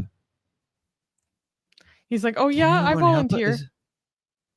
Can somebody go find? Oh, this and he's from person? Like, where Pakistan. is- Shocker. Oh yeah, I'm looking at his account. Here, let's actually show his account. A Pashtun, Pashtun nationalist stand nationalist. with Jesus. civil Jesus supremacy and help us. democracy. Oh, okay, here. Ehdina Sirat al-Mustaqim, and this is a Quranic verse in Arabic, and then from Pakistan. Okay, so that is scary. Okay, there's how many of these people are there? Like, hey, I can. Oh my. Somebody keep an eye on this man. This is dangerous. Wait, like, would the Pakistani authorities do anything if you report this person? I don't know. Yeah, we have his picture and his name on everything. I guess not. All right, what is this? Maybe he was being sarcastic. Oh, my sweet summer child. That's precious. Yeah. So this person was scroll down a little bit more because this person was just like posting about the conference. And because in the quote that behind every difficulty in Pakistan, there is a Jewish conspiracy. So this person saying behind every difficulty in Pakistan is a Pakistani, a corrupt one, often a terroristic one, oftentimes a criminal one, and always an anti-Semitic one. And then it was basically saying like their economy is bad because of their policies, not the Jews. Susie, do we have time for me to show something to like? I don't know if we're behind or not, because when it comes to blaming on everything on the Jews, there's a mullah that just recently said something in Iran. I don't know if I have time to show it to you guys. No, we don't have time right now. Okay, because it's so funny when it comes to blaming. Okay, can I just give you this quick summary? He Sure. was saying like he was he was saying that why is it the atmosphere in Iran changing so much? We can't blame the Jews for things anymore. He's like, we have to be so careful not to blame things on the Jews. Like that's how people are becoming, how everything is changing. He and then he says it used to be that we used to be able to blame everything on the Jews, even if you saw a lizard in your home or something. He said he was saying that out loud. He said even if we saw a freaking lizard in our home or something like that, we were like, oh, the Jews, okay? And people would people were like, yeah, like of course it's the Jews. But now, even when the Jews like, and he was talking about the recent explosion in Bandar Abbas in Iran. And now we can't blame, like now the environment around us is changing so much when clearly the Jews were behind something. Like he's saying that even when things were not the fault of the Jews, people we were are always sensitive. They blaming don't the Jews. tolerate it anymore. Like you're gonna get called out, basically. And he was like, he's saying that it was okay that we blamed even things that the Jews didn't. We blamed the Jews. That was okay, right? And he's like, but now things, even when the Jews are clearly doing something, the environment is so Jew friendly apparently that we have to look around our shoulder. We're like, can we blame the Jews? Are we allowed to blame the Jews? And he was complaining about that. I have to find an excuse. People are gonna call us out. They don't tolerate it anymore. Yeah. Yep. All right. Oh, really quickly, because I know, Susie, I know we're behind, but this is very interesting because Torah was saying, I didn't know that, Armin, that Muslims and Mu'mineen are different, okay? And I just wanted to really quickly show one verse, and I there's a lot of Islamic writings that I could use to show you this, but really quickly, if you want to follow this, that Muslims are one level behind believers, right? So, for example, the Bedouins, this Quranic verse, which is basically chapter 49, verse 14, says, the Bedouin says, we have believed, and say, so God is telling Muhammad to tell them, you have not yet believed, but say instead, we have submitted, for faith has not yet entered your heart. And if you obey Allah and His Messenger, He will not deprive you from your deeds or of or your deeds of anything. Indeed, Allah is forgiving and merciful. So God is saying a believer, so a Muslim or somebody who submits even without believing. You're like, okay, because God is saying you don't understand what believing even feels like. Believing is something so much deeper. So you are not the believers yet. You are only Muslim. So we have Muslim means that those who submit. So you accept Muhammad's authority, you accept the law, you just follow it, and don't worry. Even though you're not at the high level of believers, your deeds will be accepted as long as you're a Muslim, because God is forgiving and merciful. Just so God is saying, just submit, and I will be happy with you, even though you're not at the level of believers. Very interesting. Oh, we need to do the super chats. Let's do the super chat. Kenny gifted a 5 Atheist Republic memberships. Thank you so much, Kenny. That's so generous. Poor Claire gave a super chat saying, couldn't Muslims use the same argument you made about chests and justify forcing women to wear hijabs? Okay, Muslim same argument you made about chests to justify forcing women to wear hijabs. Male chests or female chests? How? Oh, because I'm saying. Okay. So I see what I think I understand what I'm saying. Because I'm saying women are different. Like when it comes to sexual appeal of women's body, is very different. The effect of it is very different from the sexual appeal of a man's body. So I think you're saying, like, isn't that the justification for hijab? I mean, just because it has a different effect, that doesn't mean we should be limiting civilizations have been going on for many, many thousands of years without restricting women. Restricting women in such a way. I mean, you can see the happiest countries in the world are functioning without restricting women in such a way. Just because it's different, that doesn't mean that you have to go to that level of limiting people's support or limiting people's freedom of choice. This is something that could be. This is just a education and cultural issue rather than a limitation of women's bodily autonomy issue. I mean, we have seen societies do that effectively. Does that make sense? Yeah, I can see interesting arguments like on many different sides. Gasian gave a super chat saying, I've seen Red Note posts comparing Gaza to Nanjing. Wow. Look, Wait, things can be bad and still not be as bad as Nanjing. Jesus. Wait, hold on. What's Nanjing? Oh my God, what the Japanese did in China? In Nanjing? Like putting the babies upon spears and stuff, and the mass grape and everything like that. Was that in Nanjing? And several other things that I literally don't even want to say on YouTube. It's, oh my God. Gasian is also saying, thank you for the super chats, Gasian. Hard disagree. Male chests can be very distracting. May we have brain scans to verify that hypothesis? I'd like a control group from topless cultures. Yeah, I wasn't okay. So if you're gay or a straight woman, I'm not saying men's chests are not attractive to straight women and gay men, but it's different. Okay, it's different in the sense that you don't feel. Anyways, I'm not gonna argue that. Okay, I'm not gonna get into that. It's not. There's no sense of this is a sexual organ, you know. So for example, a man's biceps could be attractive, but you don't feel like, you don't associate that with their sexuality necessarily. It's just attractive. Does that make sense?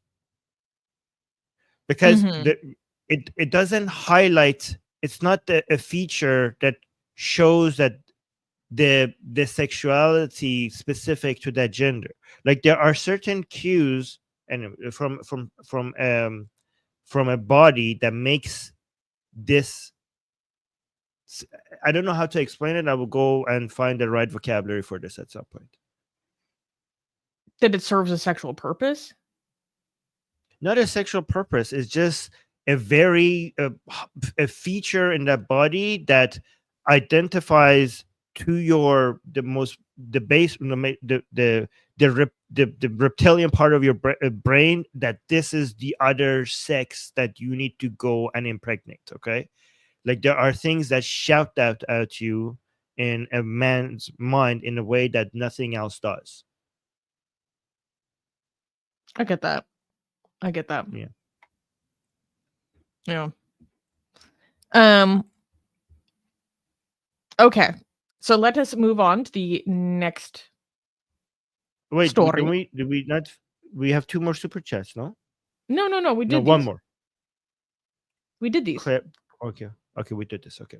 All right. Do I have the right one highlighted? Yes. Okay. Clappable? Yes. No. Oh, yes. Okay. Next news. Death for blasphemy. Nigerian state defies human rights court. In a major rebuke to religious repression, the ECOWAS, which is an acronym, Court of Justice ruled that blasphemy laws in Nigeria violate international human rights commitments, only to be openly defied by the Kano state officials. ECOWAS, or the Economic Committee of West African States, is a regional bloc of 15 countries aiming at promoting economic integration and human rights, and its court decisions carry significant weight across West Africa. Yet, Kano State, a Muslim-majority region known for enforcing harsh Sharia-inspired laws, dismissed the ruling, vowing to keep criminalizing blasphemy. And it's more than criminalization. They punish blasphemy with death. Quote, "We will not be deterred by external pressures," said Kano's Commissioner of Information, Ibrahim Waiya, insisting that the laws will, quote, "reflect the will of Kano's citizens." The case, brought by Expression Now Human Rights Initiative, challenged the imprisonment of individuals like Mubarak Bala, a Nigerian atheist who was sentenced to 24 years for social media posts deemed blasphemous, before being freed earlier this year. Despite the ECOWAS ordering Nigeria to repeal or amend such laws, Kano's defiance underscores a deepening clash between universal human rights and religious authoritarianism within Africa's largest democracy. So this is very interesting, and this is a story that our editor D suggested to me, and I thought it was important to cover because this shows about 2 big conflicts going on. One, I think it's awesome to see ECOWAS and the Court of Justice being like, no, this is not tolerable. Nigeria as a country has made certain international human rights commitments. And what they are doing in Kano State is a extreme violation of those agreements, because they have the death penalty for blasphemy in that state, for example, among many other Sharia laws. And so they're saying, no, this was all brought forward because basically there was a civil society organization that was like suing and brought this case to light. And so I think it's really positive that this overarching body was on the side of like, no, you can't put people to death for blasphemy. That's a violation. This is overly extreme.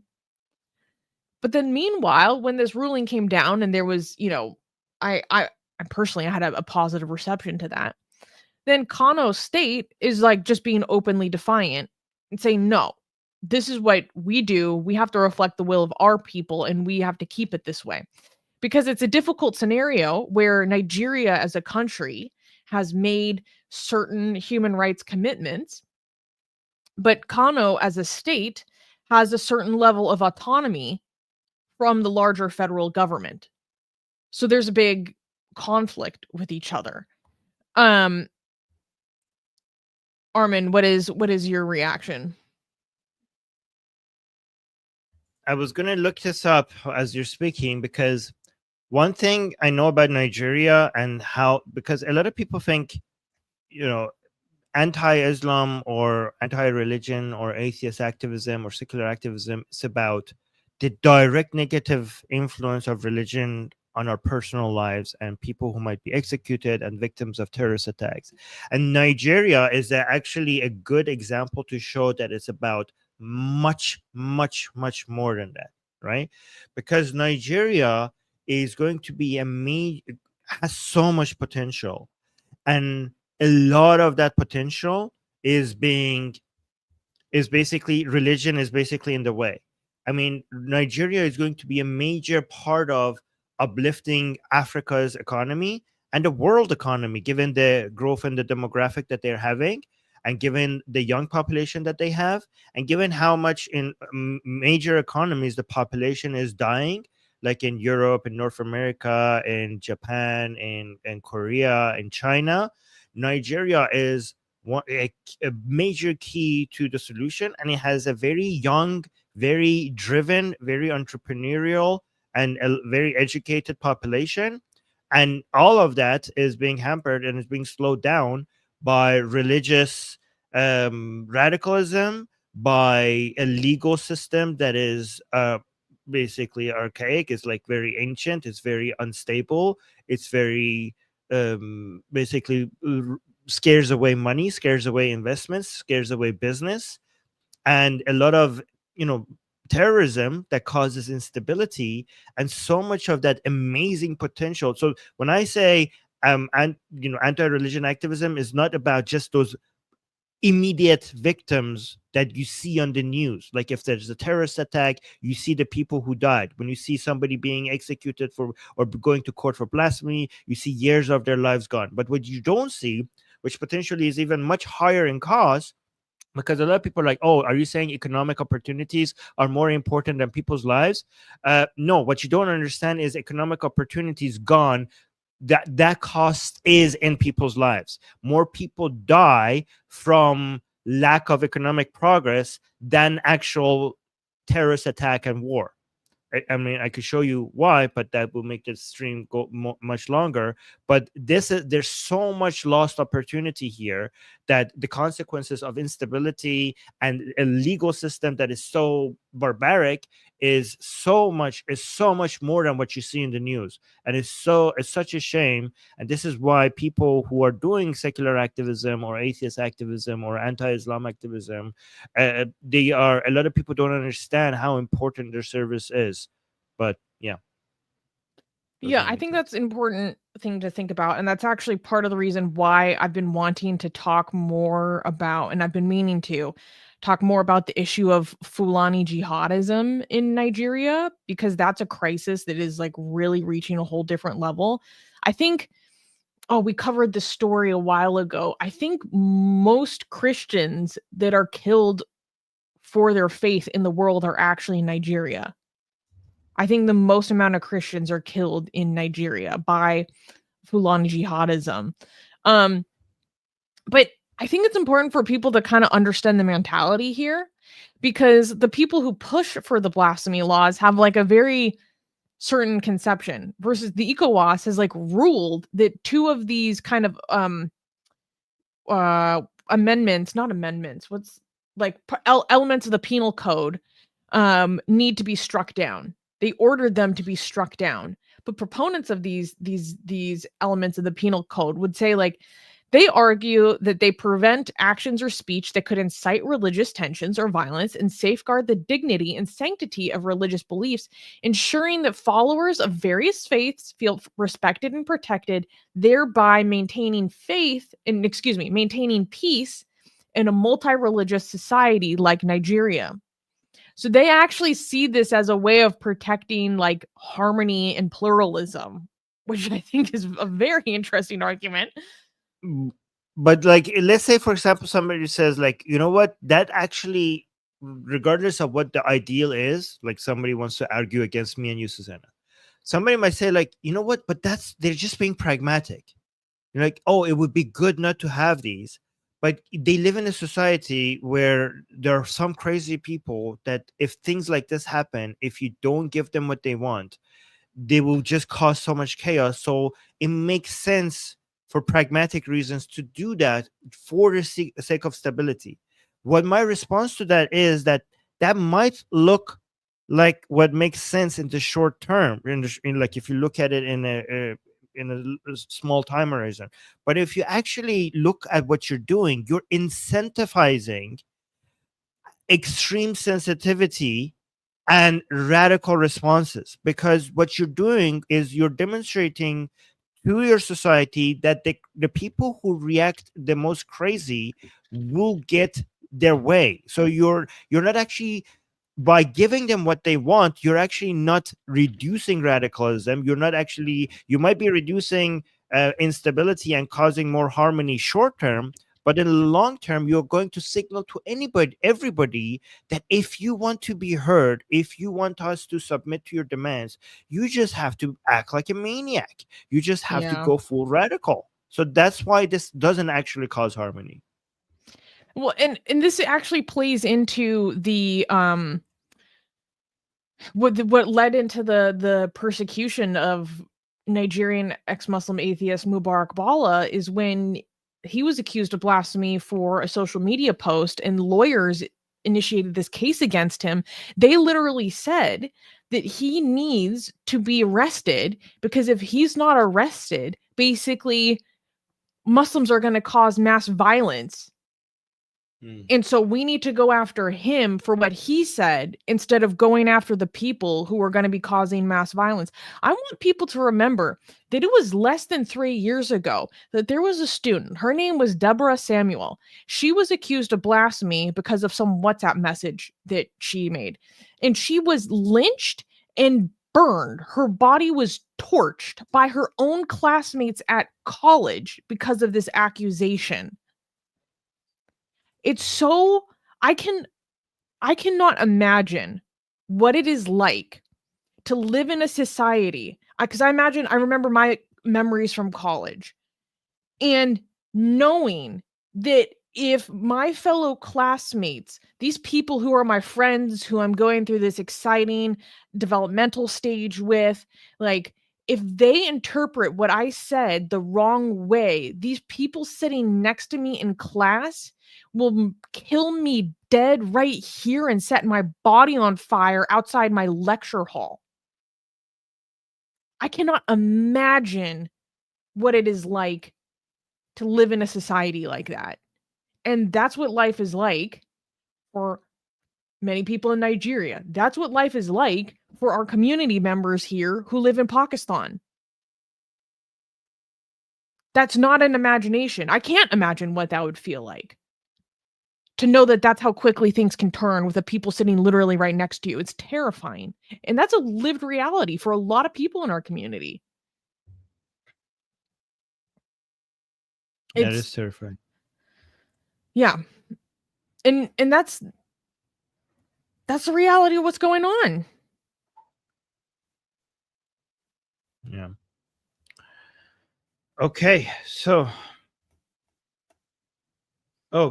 did you see Muhammad's comment? You started. Do you want to respond to that? Yes. So Muhammad Shami, he was saying, wait, what? You're claiming Nigeria tops Pakistan in this area? Big claim, Susie, big claim. It's specifically, okay, if I'm remembering correctly, it's that this is based on different groups that track Christian persecution around the world.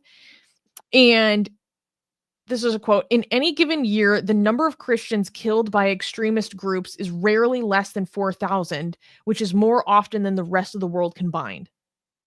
So there are other countries where the general persecution of Christians is worse. Like obviously North Korea is going to be number one because the persecution of everyone is number one. But for the number of people killed because of their faith, Nigeria is number one, especially in recent years. The Fulani jihadism has been a driving cause of this.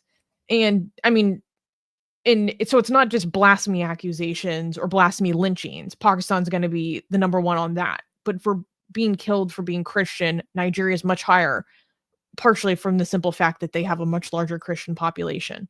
Yeah. Pakistan has more radicalization, I think, but you would have seen more Christians dying if it had as much Christians as Nigeria does.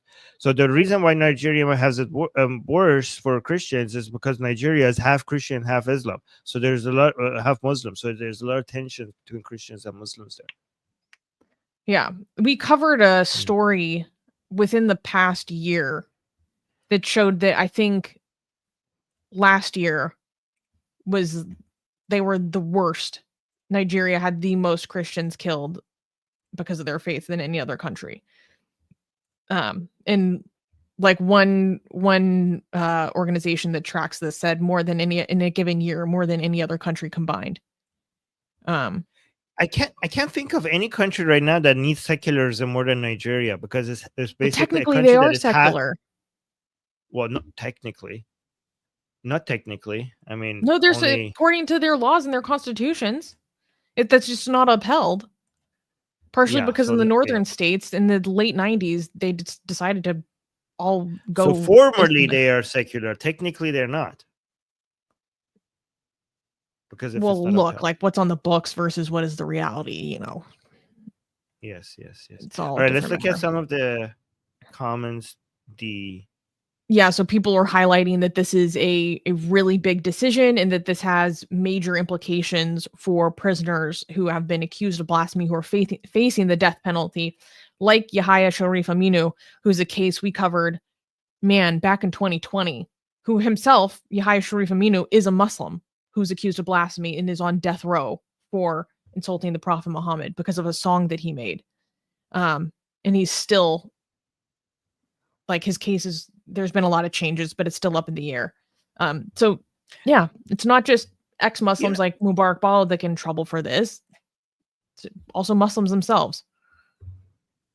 You know, I'm actually optimistic about the future of Nigeria. Maybe I'm being naive here, but I think these things, there's too much. Again, I think capitalism is the solution to many of these problems, and I think there's just too much potential. There's too much economic potential, and when there's this much potential, the money factor will cause there's too much interest in stability, and when there's so much interest in stability will be achieved, I think, long term, very long term. Mm-hmm. Yeah, let's hope. So let's look at this one. So this is the governor, you know, just being openly defiant of this court ruling, is saying like no going back on the blasphemy laws. And that's actually something to consider in terms of the short term. Like this, you know, it's very easy for Islamist movements to frame this as an attack on Islam, frame this as a call for, you know, increasing hardline stances, kind of becoming very brittle in their response. You know, so I don't know. I don't know how this is going to go in the long term. In the long term, I'm hoping things will bend towards secularization, but I wouldn't be surprised if in the short term we do see a rise in Islamist rhetoric, because this plays into the persecution narrative that they love. Here's a comment. And this person is saying, but why will you need to insult the prophet? Can't you people just respect our wishes and stay away from any religious ridicule? Why is it so hard to understand? Because what is considered insult is very diffuse. And actually, that was part of what went into the decision of the ECOWAS High Court, was that they were saying this is very vague. Actually, what is considered the insult is not well defined. But here's the thing. I don't know if this person understands what he or she is saying, because let's accept it. Let's just make it the law that you have to respect our wishes and stay away from religious ridicule. Okay, that will ban the Quran and Hadith. That would be the end of Islam. If we had that standard, the Islam would be outlawed. If we had that standard, based on what you're asking for, because the Quran and the Hadith itself doesn't respect the wishes of people of other. I mean, I'm an infidel. The Quran insults me. You are all unbelievers. The Quran insults all of you. It's anti-Jewish, anti-Christian. It ridicules them. It doesn't respect them. So let's go by the standard. If we go by the standard, we would need to have laws against the Quran itself. Yeah. Oh, we got it. Yeah, let's go. Okay. Here, there's a comment here. Also, I want to say that they're like, why do you need to insult the prophet? Blah, blah, blah. Like people like the victim, Deborah Samuel. If you look into her case, I don't think this was a woman who needed to insult the prophet. You look into the messages that were in the middle of the controversy. It was like, that's not what happened here. And she was murdered, burnt because of it. But here's the thing. They think that we need laws to stop people from insulting the prophet because people are insulting the prophet. But they don't understand it's the other way around. We need to insult the prophet because you have laws that bans insulting the prophet. The direction of the causality is the other way around. There would be no point in insulting your prophet if there was no intimidation, no threats of harm, and no laws against it. Then it would be a waste of time. Like if it was just your feelings getting hurt, I wouldn't go out of my way to hurt your feelings for the sake of hurting your feelings. Yeah. The point is that when there are a group of people who either use laws or threats of harm to control your speech, then we as a society would need to do the speech that you're trying to control so that methodology doesn't. It's not about this, what we're saying specifically. It's about the methodology that you're using to control speech. That methodology should prove unusable. It should never work so that other people basically don't we cannot use let that tactic win. Exactly. Thank you. Yeah. So what is this person is saying bigots only wake up when it's a religious issue. Serious countries like Saudi Arabia, UAE are gradually jettisoning outdated and archaic Muslim laws. Why Nigerian illiterate bigots are going deeper with it. Yeah, this is someone from Nigeria. I'd be very frustrated. Yeah. Oh, okay. Yeah, and also the Saudi Arabian, again, the reason why this is happening in Saudi Arabia and UAE, guys, why is this happening there? Because of they want money. Economic prosperity. It's because of economic prosperity. Again, that's why I'm telling you, capitalism is the greatest stabilizing force in the whole world. They want a better life for their people. Yes. I want a better life for people. Blind Glizzle is saying, if other religions maintained this stance before the advent of Islam in Africa, would they be Muslim converts? Imagine an African being killed by Africans because of an Arab. No Arab will kill one another over an African. LOL. Many of you are just stupid. I think what this person is basically getting at is, why are we killing our fellow countrymen over an imported idea that's not native to our continent? You know what I mean? That's actually a very interesting, I think people like Nigerians like Fela Kuti, iconic, who had huge problems. He rejected Islam because he said, this is not, I have African pride.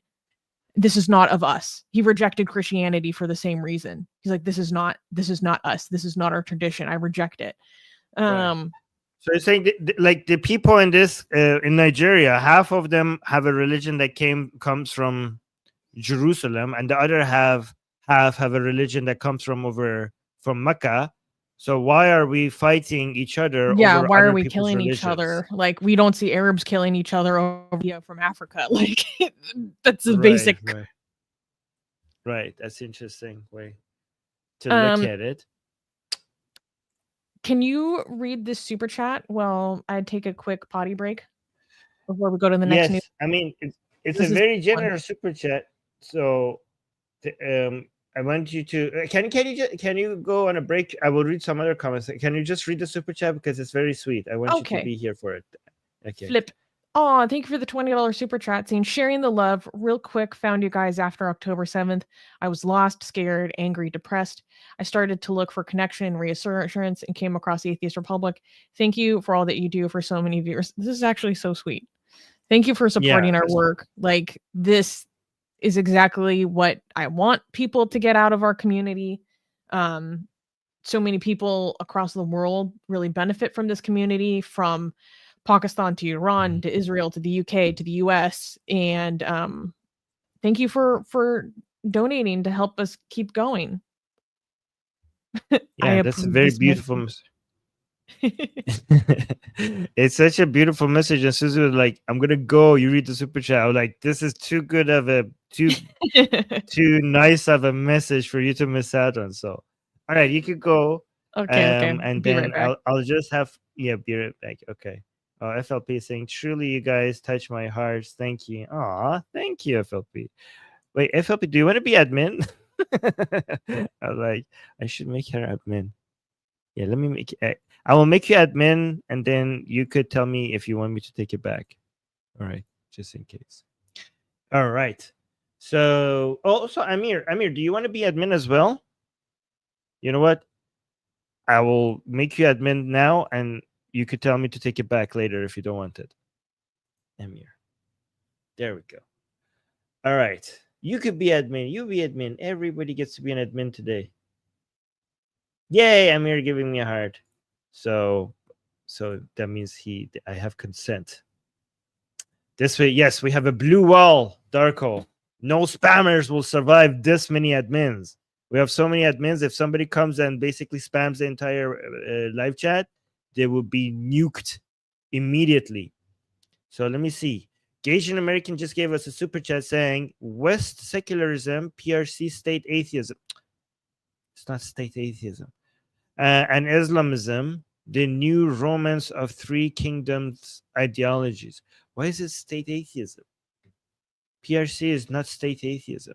I mean, I don't agree with state atheism, but I think isn't it PRC more like state? So there's multiple versions of capitalism, and I like regulated capitalism. We have laissez-faire capitalism, we have crony capitalism, we have state capitalism, and we have regulated capitalism. I like regulated capitalism, but what I consider PRC to be is state capitalism, which is a version of capitalism that I don't like. Right. By the way, guys, the people who are admins, just a reminder that the only people that we time out and then maybe remove is people who spam. We don't remove people here for their views, even if they are vile. Okay. Sometimes we remove people if they are insulting Susie. Okay. But we do not remove people for insulting me. Okay. We only remove people when they're insulting Susie. Okay. So there are two reasons: insulting Susie, one, and spamming. These are the only reasons why we remove people. Well, that's because that's Armin's red line. Yes. Right. Okay. Yeah, Susie, look at the blue wall that we have. There's so many admins. No spammers will survive. Oh.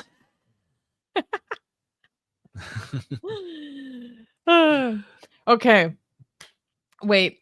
Yeah, sketch therapy scene. I don't always like Susie. I like Susie. I don't always agree with her, but I like her. Thank you. And that's what it's all about.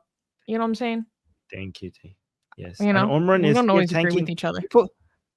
Omran is thanking people who give super chat. So he's always here waiting. Like as soon as somebody gives super chat, Omran is like thanking them on behalf of the channel. Thank you, Omran. I appreciate it. Okay. Okay. Yes. Okay. This next one is juicy, and I'm excited to get into it because I feel like, you know, there might be some people that disagree with this in our live chat. There might be people that I don't know. We could maybe not. Yeah, we have some. Yes, we have a healthy number of Jews in our live chat. Some of whom are religious and practicing. So some of them are religious Jews. Some of them are cultural Jews. Some of them are Jews only by ethnicity and atheists, hardcore atheists. So we'll see if Susanna and I agree with them on this next item. So this is going to be interesting. Yes. So, because I'm in favor. okay. Okay. I'm in favor too. Yeah, we'll see. Okay. Clappable. Next news. Next news. Jewish Hasidic schools defunded in New York State crackdown. New York State has launched a major crackdown on Hasidic yeshivas that have failed to meet minimum secular education standards, stripping public funding from several schools in Brooklyn and threatening to revoke the legal status of more. The move follows a 2022 New York Times investigation that exposed widespread deficiencies in basic literacy, math, and science instruction at dozens of yeshivas, where the curriculum often focuses almost exclusively on intensive Talmudic study. Quote, children must learn to speak, read, and write in English and gain at least a basic knowledge of math, science, and social studies, a state education department spokesperson emphasized, citing the state's long-standing legal requirement that private schools provide an education substantially equivalent to that of public schools. Many yeshivas, however, view the mandate as an attack on religious freedom, with advocacy groups like PEARLS, which is an acronym, accusing state officials of targeting Orthodox Jewish communities and preparing lawsuits to block enforcement. Critics argue that the lack of secular education traps children in insular communities, leaving them economically and socially dependent for life, while defenders insist that religious study fosters critical thinking and spiritual resilience. The clash highlights a growing national debate over the limits of religious schooling in a modern pluralistic society and whether deeply traditional communities can or should be compelled to meet outside standards. Okay, so thank you, New York State. They are doing what has been a mandate for them to do for way too long. Way too long this has been going on. Officials and school inspectors in New York State have known for decades that these schools are not doing the work that they are mandated to do by law, that they have been out of compliance with the law for so long. So long. I'm 100% behind this. If you refuse to comply with the law as a school, you should be shut down, period. Everyone here on the channel knows that we go super hard on the bullshit that goes on in Islamic schools in the UK. And in fact, we're going to talk about one of those next. Okay? I'm going to hold the exact same standard. By law, you are required to teach American citizens and American children to a certain standard. What has been going on in these yeshivas has been called purposeful educational neglect. And this is really important to me because these kids will end up in different schools. You know, they get switched around, maybe they move, I don't know. And they end up in a different school environment. And their teachers are like, they can barely write a complete sentence in English. They barely speak English. They barely know math. They don't know anything that happened within their own nation, where they live. Do they even know their rights as an American citizen? That's how insular these communities are. And this is what I really want to understand, is that there is a problem with high control communities. There are many communities from many different ideologies, religious or political, that exert high levels of control over their members. And when it comes to the children, they are exerting informational control over the children. Informational control is very dangerous because it's creating a situation where they will be compelled to stay within their community because they have been purposefully deprived of the skills needed to exist in the outside world. So they become trapped because they cannot survive. If your way of life is so good as you say that it is, it should be able to compete with the other ideas existing within the society in which you live. You shouldn't need to control people to such a severe degree that that people are compelled to stay within your community because their life would be destroyed if they leave. It's very serious. It's very serious. And this whole movement, I want to emphasize to people that this whole movement to hold these schools accountable was started by kids who went through this system. It was started by teachers who used to be a part of this system. This movement to protect these children was started by adults who went through the system and were harmed. And they're looking out for the interests of these kids and saying, this is a violation of the law. Why are they not being held accountable? It's really that simple to me. People are saying, oh, no, this is religious freedom, blah, blah, blah. Like, your religious freedom does not extend so far that you get to deprive your children of what they have a legal right to as an American citizen. There are lots of activists that frame this as an anti-Semitic move. And I have a massive contention with that. I think if we turn and look the other way because they are from this community, then we're saying, oh, well, it's different because they're Jews. I think that's anti-Semitic. To look away, to not do something, to not protect these kids is actual discrimination against them on the basis of their ethnicity. To hold them to a standard where they're allowed to be neglected, where we have so much documentation that shows that the school results, the testing results from these schools is so poor.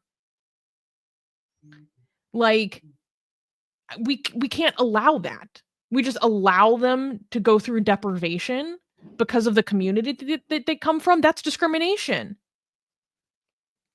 And so I'm super happy with this decision. And what is so crazy is that there are certain yeshivas in the Hudson Valley, which is, upstate New York, that are in open defiance. They're in open defiance of these decisions. And they're like, no, we're going to keep going. I need to find this quote by this one guy. They literally are just like putting up two middle fingers. And they're like, no, we're going to keep doing what we're doing. There are some people that push it to such an extreme. I remember when we were covering, because this story has been going on for so long, we were covering this probably about 2 years ago. And there was this guy who's part of the Hasidic community, and he was holding this sign where he was comparing this action like to the Holocaust. I think it is so unfair. It's so, I don't even know how to put it, like cynical to make that comparison. So there was one yeshiva in the Hudson Valley that said, the rabbi running the school or the spokesperson said, quote, "We are not going to let the inspectors in. We're not going to teach what you want to teach. If we're cut off, we're cut off. We are ready for that fight, and with God's help, we're going to win it," he said. Like, literally, shut it down. Shut down the school. What the hell? You're just openly declaring your intent to just break the law. And part of the problem is, and part of why this is so major, and we covered this story, is that a lot of these schools receive public funding through various different programs that New York State has. It's a little bit complicated, but because, these are technically like private schools, but they're receiving public funds because if you have a student with special needs, like, you can get these public funds. It's a whole thing.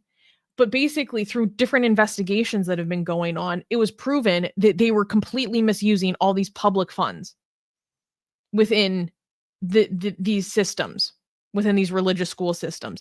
Another problem that happened, and I just want to highlight this again, is that there are cases of legitimate political corruption regarding this issue of the yeshivas and how they refuse to hold up their requirements, their mandates under the law. So basically, Mayor Bill de Blasio was literally doing political horse trading, like the most open. It was so bad, such bad political corruption, just open quid pro quo for the sake of the voting blocks in these communities, in these neighborhoods, where Mayor de Blasio, because of the work of activists like the organization Yafed, which is founded by people who went through the system, and they provide assistance for people who are trying to leave and trying to get an actual education and trying to learn how to support themselves for the first time. Like, I'm a big fan of Yafed. I think they do amazing work. Because the work of Yafed originally pushing this forward, they called for this back in 2015. This has been going on for over 10 years. They've been pushing for people to be held freaking accountable, okay? They called for an investigation, and basically Mayor Bill de Blasio's office purposefully obstructed this investigation because they needed and basically were bargaining to not put on heat to the community because they wanted their voting block and they wanted to stay in power. They wanted to stay elected. And all these emails got leaked and exposed where they're like just openly doing like political horse trading, where they're promising people like, oh no, when this report comes out, when this investigation into these yeshivas and if they're holding standards comes out, it's going to show that they're making improvements. Like, it's going to show that like things are going well. Just like such open political horse trading. It's crazy. So not only has this been purposefully obstructed for years and activists been pushing so hard, but when these investigations finally come out, the theories, the hypothesis is all confirmed that these schools are failing. They're failing students, that they don't know basic skills. A lot of them can barely speak English. And I don't care. Like, you do not have religious freedom to kneecap your children. Like, as an adult, you have the freedom to go live how you want. But your child as an American citizen has their own private right to a certain level of education. And you're depriving them of that. Like, that's unacceptable. So that's kind of the biggest news right now, is that a bunch of these schools there's this crackdown finally happening, and they're pulling funding because they're failing to meet education standards.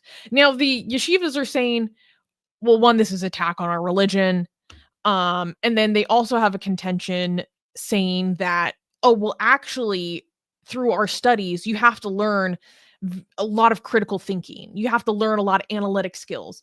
And I probably think that there's an element of that is true. Like, look, I've never been to a yeshiva. I know people have been to yeshiva, and you do have to, I mean, I don't know what kind of school of thought they're going to in any given one of these yeshivas. Based on what I'm familiar with, my friends, they went to schools that encouraged a high degree of argumentation and critical thinking. Very like lawyerly work almost. Okay, fair enough. And you maybe you do actually learn some of those skills in these kinds of schools. That doesn't mean that it's not okay if you don't know basic math. You can get those skills from dissecting the Talmud like in great depth, and you still also need to learn how to do basic math. You need to know a little bit of basic science. Like, you can't have one or the other. You are required to have both. So anyways, this is my general opinion. So, I felt sorry for rambling. No, that's great.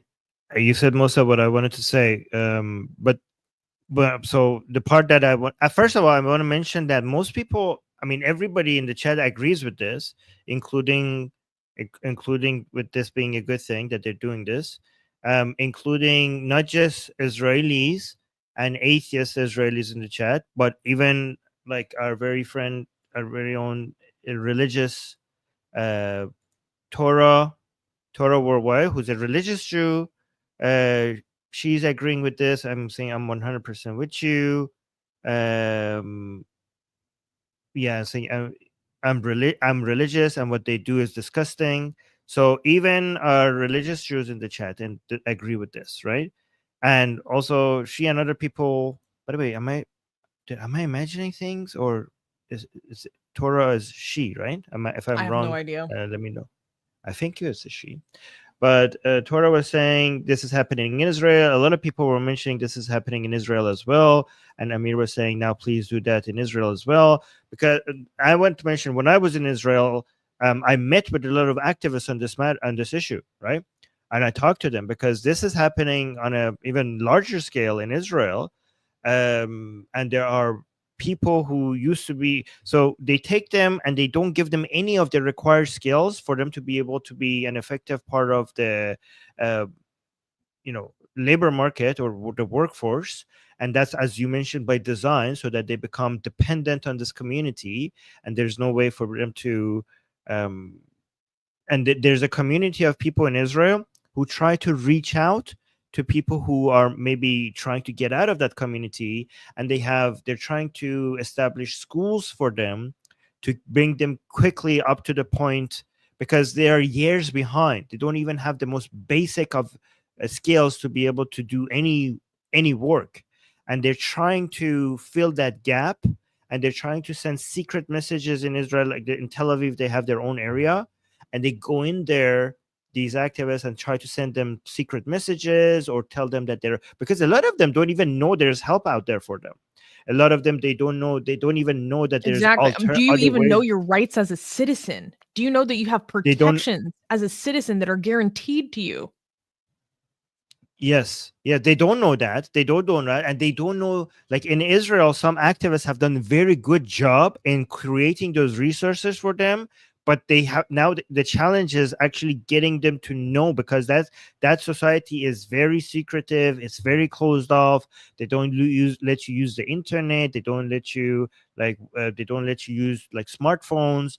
And a lot of these people, they for example, in Tel Aviv, they go and put posters in the community that are meant to look like they are religious posters, but they have hidden messages in them to make the people in that community aware that there's help out there for them. For example, some of these posters that they put there, they, instead of saying that there's help out there for them, they act like they're angry that some people are trying to reach in.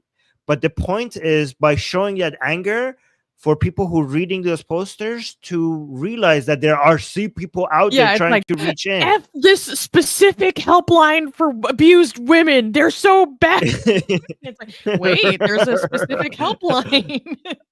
Yeah. Much more subtle. So I went to Israel and I interviewed these people. It's very, very interesting trying to help these people. But it's like a society living within a society. Like you go to Tel Aviv and you think like, oh my God, this is a first world country, right? And then all of a sudden you go into that neighborhood and you think like you've been in a time capsule and you just went like 500 years back. Or like, what is this? What are these streets? What is this like? And it's very interesting that this is happening in a community of people that are the most educated, the most talented, the most entrepreneurial. Like, because the Jewish community around the world are known for their contribution to science and technology and being ahead of almost anyone else in the world. And it's so interesting that these uber religious people have managed to create this bubble among a community of people known for how far ahead in technology and science they are relative to the rest of the world, which is for me, it really comes down irony. to if your way of life is so superior, you should not need to do any tactic that would compel people to be there. And this includes how you treat your children, because children are a vulnerable population. Torres, I swear, I'm a man.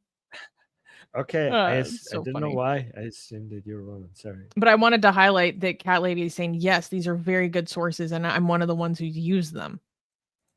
It's a really important Oh, that's great. resource to have. So yeah, anyways, I hope that New York State continues to go after people who refuse to be in compliance with the law. If your school gets shut down and you continue to have students illegally, I hope you are held accountable to that. I hope you're prosecuted. Yes. This is child abuse. Yeah. It's not okay. You start Toro's comment? You wanted to, or did I start that one? I think you did. This one. Okay, Toro is saying they do horrible stuff. They play on emotion and make them feel horrible for feeling lust. They chemically castrate something. What really? Oh, I didn't know about that one, but I've seen how it's like it's. I mean, we can't even begin to say it, to explain how horrible and how close the societies are. What is the name of that documentary that we recommend people to watch when it comes to that your New friend York? is in? Yes. What's his name? forgot the Ari? name. I think it was called One of Yes. Us. One of Us, guys. Go watch One of Us on Netflix. You Yeah. will realize how horrible this whole community is in New York. Yeah, Ari It's bad. Hershkovitz. It's bad. Yes. It's okay. it's just all about the high control for me. I cannot stand high control. Doesn't matter what group you come from. And it should be on Netflix if anyone's curious. Yeah. The one thing I didn't like about One You of will- Us is that the woman who's trying to get her kids and escape her marriage, in the movie, they kind of hide the fact that she's a lesbian. And I'm like, why do you have to hide that? I Oh. don't know. Interesting. Yeah. Okay, we have let's do the comments here. Let me Yes. see. Okay, The first comment here's was the one Freedom comment. from Religion Foundation celebrating the decision, and I'm with agreement. This Nice. person is saying, I teach at an Orthodox Jewish school that's not Hasidic. I had a student transfer in at 10th grade. So for those who are not American, 10th grade is like around 16 years old, 15, 16 years old. And they could barely write a sentence. His father, a very kind man, told me that his previous school didn't focus on secular education. Such schools are doing the kids a big disservice. Once again, guys, when they say secular education, I want people to know that this is not like LGBT studies. Secular education in this context is English. Secular education in this context is math. That's what we're talking about. We're not talking about the liberal woke agenda.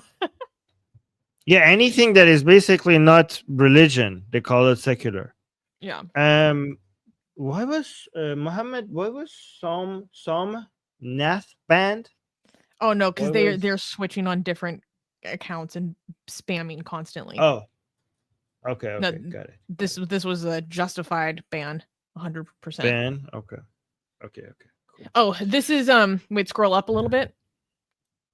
So this is from an investigation that the New York Times did in 2022. Wait, show us the graph. And long story short, like you can see how poorly the Hasidic schools, because it's not even all Jewish schools, it's the Hasidic schools, mostly the boys are being deprived the most, that are performing so badly. And so this is part of the big investigation that we mentioned earlier. And then if you scroll down, the person commenting on it is like, this is so anti-Semitic. There are lots of terrible public schools. How much money do we send to them? Yeah, but the public data is anti-Semitic. Apparently. Oh my God. Jesus Christ. I mean, these people are being, as Susanna mentioned, you're being anti-Semitic. You're hurting Jewish kids. That is anti-Semitic. Oh my God. All right, so we got two super chats. Oh, lovely. Thank you guys. Gingosaurus is saying, thank you for the super chat. Ginga saying schools can keep doing whatever without funding. No, that'd be illegal. Actually.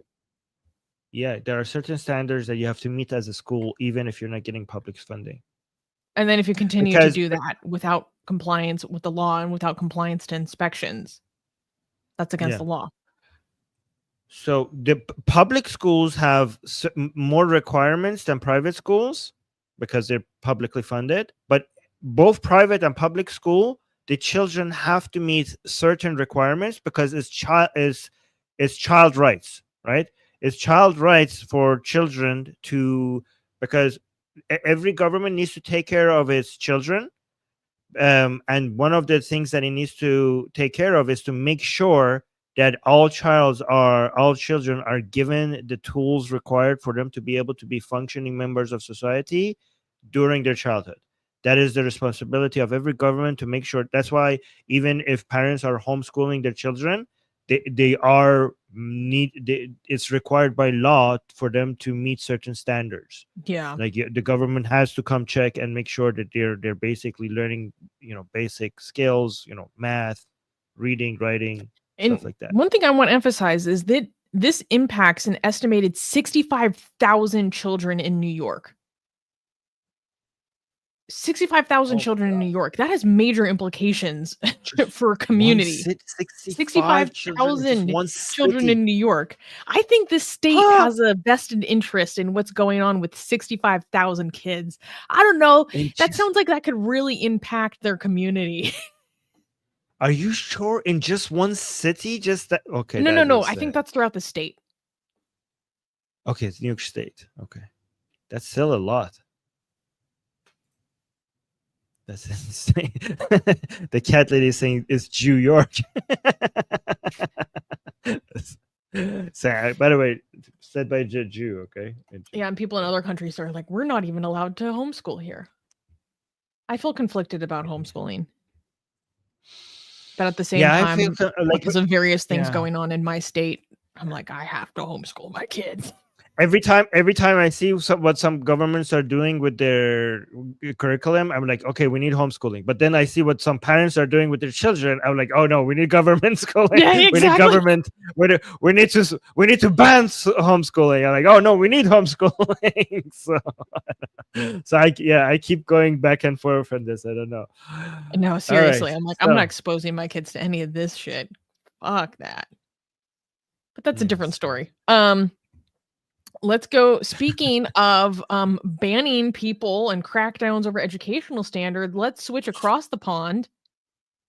We have two super chats, I think. Oh, we have two more? Oh my God, I'm so sorry. No, we did this one. One. We just one. Asian is saying, our local Chinese American. From a culture that worships education, my family always told me to study hard in science, math. We're terrified that my English wasn't erudite enough. The Chinese turned test taking into a religion. And we wonder why they're so dominant. You when you say that, people you're not using that as a metaphor. They actually turn test taking into a religion. Yeah, it's not an exaggeration, but yeah. They're like, oh my gosh, why did they perform so highly? Why are they among the most successful and wealthy ethnicities in America? I wonder why. Yeah. Because for thousands of years, they're like, we're going to freaking hit the books. By the way, this also shows that this is not in like the fact that the Chinese and Jewish people and like Japanese people and all of that do much better in IQ and stuff. You could see based on their history and their culture that this is all, at least mostly, environmental.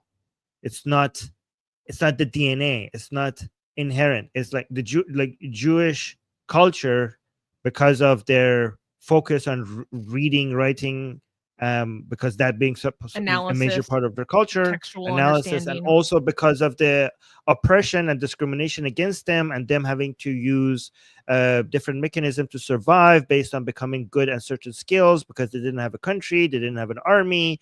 All of these were the reasons why they become culturally, they had certain values that made them get ahead. And also in China, you could see this is all, if you see certain people are ahead, this is based on their culture, not because of their something inherent within their DNA. Mm-hmm. Mm-hmm. Yeah. Yeah. It's so funny because I was reading the book Woke Anti-Semitism by David Bernstein, who I really admire. And it's so funny. He's like, in my culture, like arguing is love. What are you talking about? People are like, oh no, we have to learn how to have productive conversations without arguing. He's like, in my culture, arguing is love. What are you talking about? I'm making meanwhile, love the with you Chinese by historically fighting are like, against your argument. I will learn how to study because I will climb the administrative state. God damn it.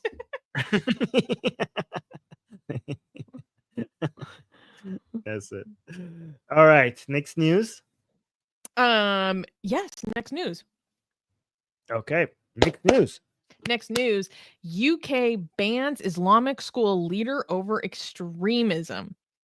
After years of controversy, the UK government has banned Zafar Iqbal Khan, leader of the notorious Rabia Girls and Boys School, from managing any other school after repeated failures to meet basic education and equality standards.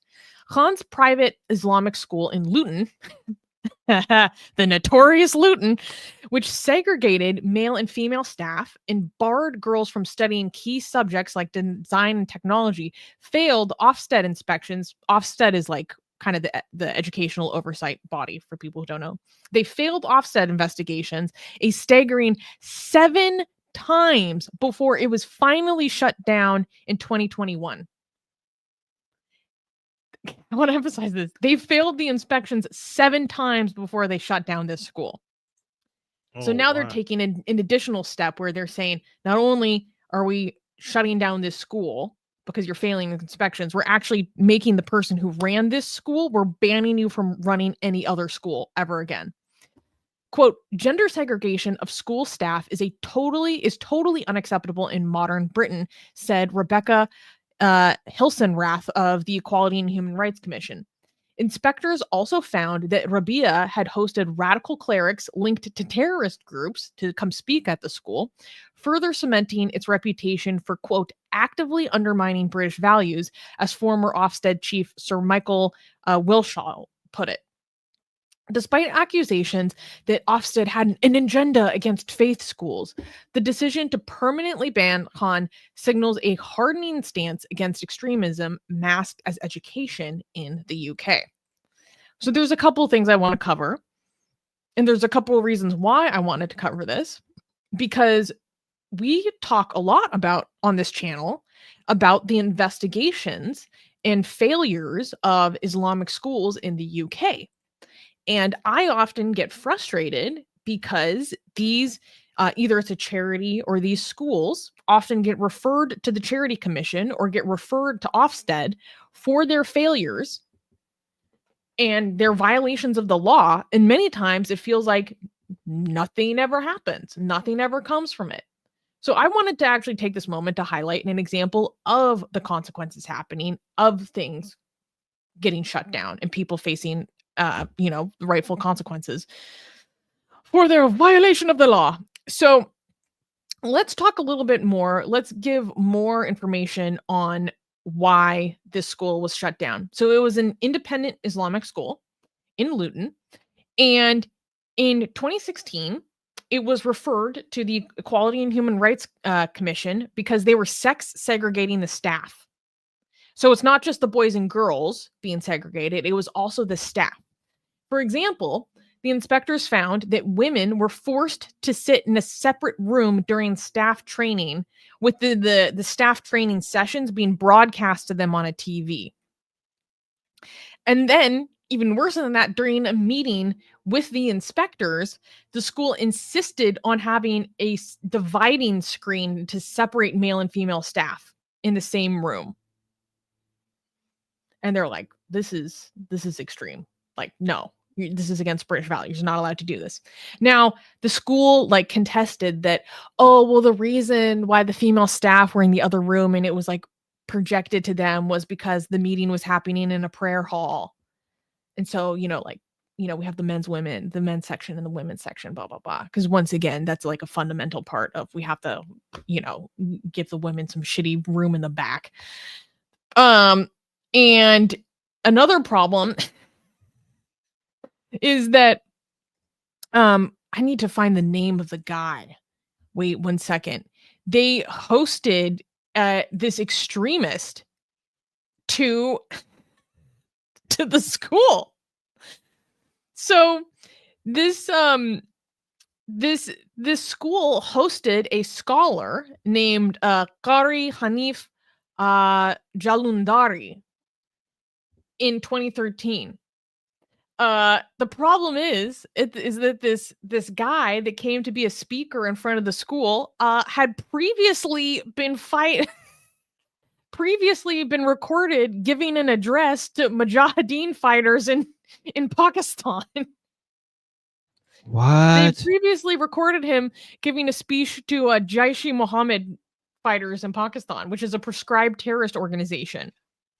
He told the jihadists, tomorrow belongs to the Muslims. We have to maintain a united front and frustrate the efforts of those who want to divide on the lines of jihadi versus non-jihadi factions. In my view, every Muslim is a mujahid. And then he went and visited like just this kid's school to give a speech, and they're like, "Oh, I'm sorry, we didn't do a good job vetting people." It's like, okay. And this is a school that is considered to be more moderate, apparently. Because they're like, oh, they're Dio Bandy. They're more moderate. I don't know about that. A lot of these Dio Bandy schools or institutions in the UK are not very moderate. Now, another problem that the school faced was that they were found that they were they had a mandate to teach certain types of like design or technology classes. The problem is that the boys were getting proper exposure to these subjects for design and technology. The girls, meanwhile, for their design and technology classes, they were just limiting them to knitting and sewing. They're like, oh, design and technology? How about you design sewing me this dress? Like, go make a sandwich. Yeah. I mean, you design this sandwich. I'm sorry. Now go design a sandwich. Dude, so bad. And then so they were like, oh, okay, so you're discriminating against the girls. It's not just the staffers. You're undermining British values. They were officially barred from admitting new pupils in 2019, but then they were prosecuted because they were found that they were continuing to admit new students. So they're just flouting the law. They're just flouting the law. They're continuing to bring in new people. And at which point they cracked down on them in 2021. They closed it. They shut that shit down. And so now the new update is that the old principal, I don't know what you guys would call it in the UK, the headmaster, the old headmaster, they're banning him from getting involved with any other school. So let's go. Okay, I want to clap, but I'm actually can I turn this good news into bad news? Oh geez. Like you love to do. No, I mean, I don't want to be pessimistic, but I was just thinking, like, if it took this much for them to ban the school, so that means that there are a lot of other Islamic schools that are doing, like, they're basically failing, but not to this level, that are just continuing. You know what I mean? Like, this is the level of failure that you need to get to for you to eventually get the ban. That means there are alien inspections 7 times before they shut it down. Yes. So if you got 6 or 5, you will still be functioning. You will still be running. I don't know. Like it got too far before they did something. Look, so this I know looks like good news, but a guy who was giving speeches to jihadis to talk to the kids. But we all make mistakes. Like, am I being too pessimistic here? I thought this is good news, but then when you said it, I was like, wait a second. That means that there are so many other schools that are doing this, but maybe just a little bit below this level of failure, and they're getting away with it. Is that a reasonable assumption, or am I exaggerating? I don't know. I understand your frustration. I don't know. Oh, apparently they also welcomed. We were talking about this guy earlier in the show. They welcomed Maulana Tariq Usmani, one of the. I think he's the Grand Mufti of Pakistan. They invited him to the school. Wow, small world. Ay ay ay. Ay ay ay. This is good luck, UK. Good luck. Yeah. I'm not visiting UK ever again. I'm glad I already visited the UK like I think 4 or 5 times. Yes. No, I have to go because I need to hang out with View to Vids and Mimsy and Jimmy Bangash. That's literally why I went last time. Like, I'm just coming here to see you guys. I don't know if you should hang out with your kids. Can you like plan a trip with them somewhere else? Like, I don't like you going to the UK. Well, why? I don't like it. I felt safe I'm there. just scared. Like, I don't think like I don't know. I don't want you to go. I don't want you to go. We could talk Armin, about this don't later. be hyperbolic. I'm not being hyperbolic. When I was in London, we were talking about knife crimes increasing in London, and right when we had that discussion with Jimmy, and the alley right next to me, somebody was knifed. Like on the night that we were having that discussion, huh? How many years ago was this? This must have been over 5 years ago. No, this was like 2 years ago. When I went to Speaker's Corner, I was like, yeah, this is not a safe place to be for me to talk about against Islam. Like, I was like, yeah, you this haven't is gone to the UK since I've known you. No, when was it that we went to the UK? I stayed with Jimmy. That was over 5 years ago. I don't know how. That was 5 years ago? Okay, well, things over are 5 years ago. I promise you. Wow, time flies. Okay. Okay.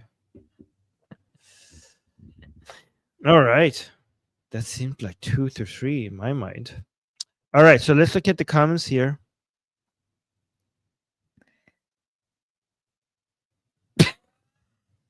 What? Sorry.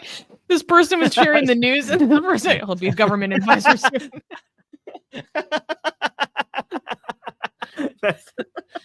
Look, he's banned from being a principal of a school. He has a shining political career ahead of him. Oh my god. Let's just save this comment and see if it actually happens. And then we should come back to this if that actually happens, because you know what? It's not that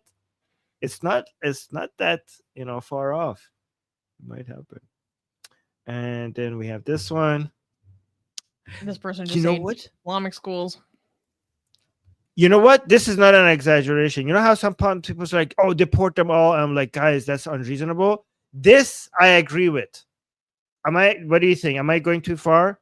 Anything that could be described as an Islamic school, I think should be completely. I mean, it's not going to happen. Okay, it's not going to happen. Like maybe in France. I have friends that talk about like seeing little groups of like 6-year-old girls going to the Islamic schools, all having to wear like these white hijabs in their uniforms, and they're just like, I don't know, the symbolism of these like little white pure hijabs on these 6-year-old girls is just so disturbing to them. By the way, there's an Iranian in the chat who's saying Armin Riya Suzi ghayrati mishavad. So basically, it's because I was worried about you going to the UK. He's saying, "Oh, ghayrati over me." Armin is getting ghayrati over Ali. Ali, I wouldn't describe. This is just me being concerned about my friends. I wouldn't describe it as something Islamic as ghayrat. Okay, so this is just me being concerned for my friend. Okay, so. All right, this one. This person is saying being a religious salesperson is a disqualifier for any post involving education or children. I don't know if I fully understand this. If you involve I would say if you involve your religion. So I think like if I'm going to be I'm going to try to steelman this. If you mean by religious salesperson, if you mean that you're using your educational position as a way to push your religion, so to sell your religion, if you're using you being a teacher or any role in education as a way to sell religion, then yes, I think that is true. That's a disqualifier. You're basically spreading I mean, you could be a religious person and be a good teacher, but if you're Sure. being a religious salesperson as a teacher, then that's a disqualifier. I would if that's what he means, I agree with that. Yes. All right, so Yeah. that was it. We got a super chat from Karan. We got two. Thank you, Karan. They both are they're related to each other. Okay. Please come to India. Karan. And Ion, who's from India, saying, "Don't come to India." So we got two messages, one super chat and membership celebration from India. One says, "Come to India." Both of them from India. One says, "Please come to India." The next one says, "Don't come to India." Both messages from India. Okay, that's funny. Well, I mean, I appreciate the super chat, Karan. However, Ian is right. Both me and Susie, we have police filings against both of us in India, so we cannot come to India because we have FIRs. Blasphemy. Yeah, FIR. Yeah, so we can't come to India.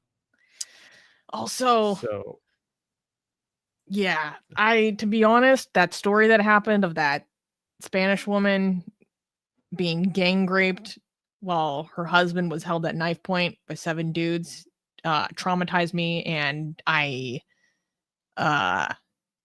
will never go, literally. Yeah, because I cannot think of a worse thing to happen. So no, it's called "I'm a Woman." No, thank you.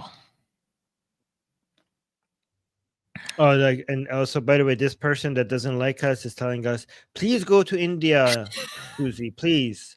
You can see this is our enemies want Susie to go to India, so that tells you all you know. Wishing, praying on my downfall. Okay. Ali is also saying, "Shukhi kardam dadash," and then he said it was a joke. Yes, we know it's a joke. Okay, I was just. Oh, random guy saying, "Since when did blasphemy laws become a thing in India?" Since under British rule, there was a guy that made a book about the Prophet Muhammad, and the Muslims flipped out so hard that it caused such problems in the empire that the British implemented a blasphemy law that still exists today in Pakistan, India, and Bangladesh. So, I used to even know the exact number of the element of the penal code. So this is the weird Susie, like let me know if this is accurate. So this is the weird thing about it. The British created it to protect the Muslims, and now the Hindus are using it. Is that the summer irony of it? They created it because the violence from the Muslims was so bad. Right. Yes. So the British created it to basically appease the Muslims, and then the Hindus are now using it to stop people from blaspheming. Yes. It was okay. It was the book Rangila Rasul, which means colorful prophet, which was this like super. It was a book that satirized the Prophet Muhammad's life. This book has been banned in many places. Everyone look up the Rangila Rasul. This is very interesting. By the way, bit of history. You know that we have a lot of new fans on this channel since October 7th that have no idea about, like they don't know much about your and my history. Yes, with India and the Supreme guys, like our case has been taken all the way to this both Supreme Court of Delhi and the Supreme Court of the entire country.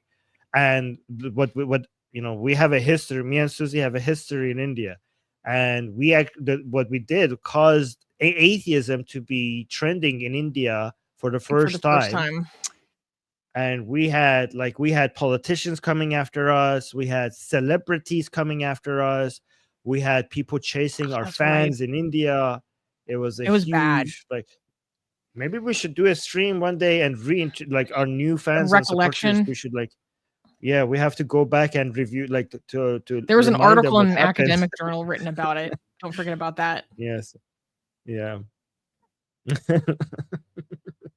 It was Dude. crazy. It was a crazy. It was kind of time. horrible, though.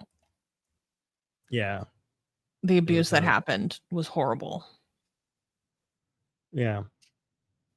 Anyways, maybe one day we'll make a stream. Let me tell you the worst part of it is when they actually came after my family, and they went after they got the pictures of my mother on her deathbed when she had cancer, and they used pictures of my mother to make deep fake corn, and they sent it to my brothers, and my brother was like contacting me like he was so stressed and upset, and he was telling me to do something to stop it. And that was the only time that I was considering backing down. And then I was like, that was the first time in my life that in my activism I was considering backing down. But then I didn't. We doubled down. Yeah. So yeah. People were like sending me deepfake porn of me being raped. Yeah. And then people are like, "Oh my gosh, why are you so unfair to Hindutva?" Blah, blah, blah, blah, blah. Yeah. To be fair to Hindus and even some Hindutva, there were many Hindus that were contacting me and Susie and apologizing and saying this is not us. We even had some Hindutva contacting us. We got a lot of support from like we're not generalizing all Hindus or all India. Okay, we got a lot of Hindus supporting us. So just to be clear. Yeah. But it was really bad. It was really bad. And that's why D is using our little Kali emoji. This is why we have our Kali emoji. Right. Yeah. Yeah. All right, guys. This was good. We had a good stream. Let us know if you one day you want us to do a stream going back to the good old days of our activism with our Indian activists and tell people what happened. That might be an interesting looking back at that. Oh, we got a super chat, so we could end this with a super chat from Gasian American. Oh, I thought this was sweet. This person is saying like, "I'm an ex-Hindu. I support you." Thank you. That's very sweet. Gasian gave a super chat. Thank you, Gasian, saying insufficient test scores in my youth made me yearn for neuron deletion so I could study better and eliminate my undiagnosed ADHD distractions. Yeah, we get the oh my God. wildest super chats from Gasian. Okay. All right, guys, we're gonna head out. This has been really fun. I enjoyed the stream. I enjoy hanging out with you guys. I also enjoy hanging out with Susie. This stream is just my excuse to spend time with Susie and you guys. Okay, that's the main point of it. The news that we cover is just an excuse. This is just mostly a hanging out. Yeah, but you want me to start my own channel where I just chit chat about the nerdy stuff I'm into. Guys, I don't talk about it on guys, please tell guys. Susie is into the weirdest, most unique, interesting things, and I'm telling her to start her own Susie YouTube channel and talk to you guys about that and nerd out. And like, can you guys tell her to do this? Because like every time, like when we are like talking just privately, she goes into talking about like cultures and history of things that are she nerds out over these things. And I'm like, why am I the only person who's hearing this? This should be like on a separate channel somewhere. Well, it's not just you. I inflict this upon my boyfriend. I know, but I just think like this could be she could be nerding out on a channel with people who might be into this. Like it would be a small channel because they're very niche, but it would be, I don't know, it would be fun to have that. So guys, can you please, like people, yes, so many people in the chat are saying, please do this. Yes, you should, Susie. Yes. Okay, so please convince her to do this at some point. I know she's busy right now, but let's make her. No, I've been meaning to. Okay, good. I made my own. See, I'm interested in futurism, finance, economics, and tech. So my own personal Armin Navabi channel, by the way, link guys in the description, is about that. I mean, you could just search for Armin Navabi to find that channel, right? And I think Susie should also have her own channel that is about specifically about the things that she's passionate about. So yes.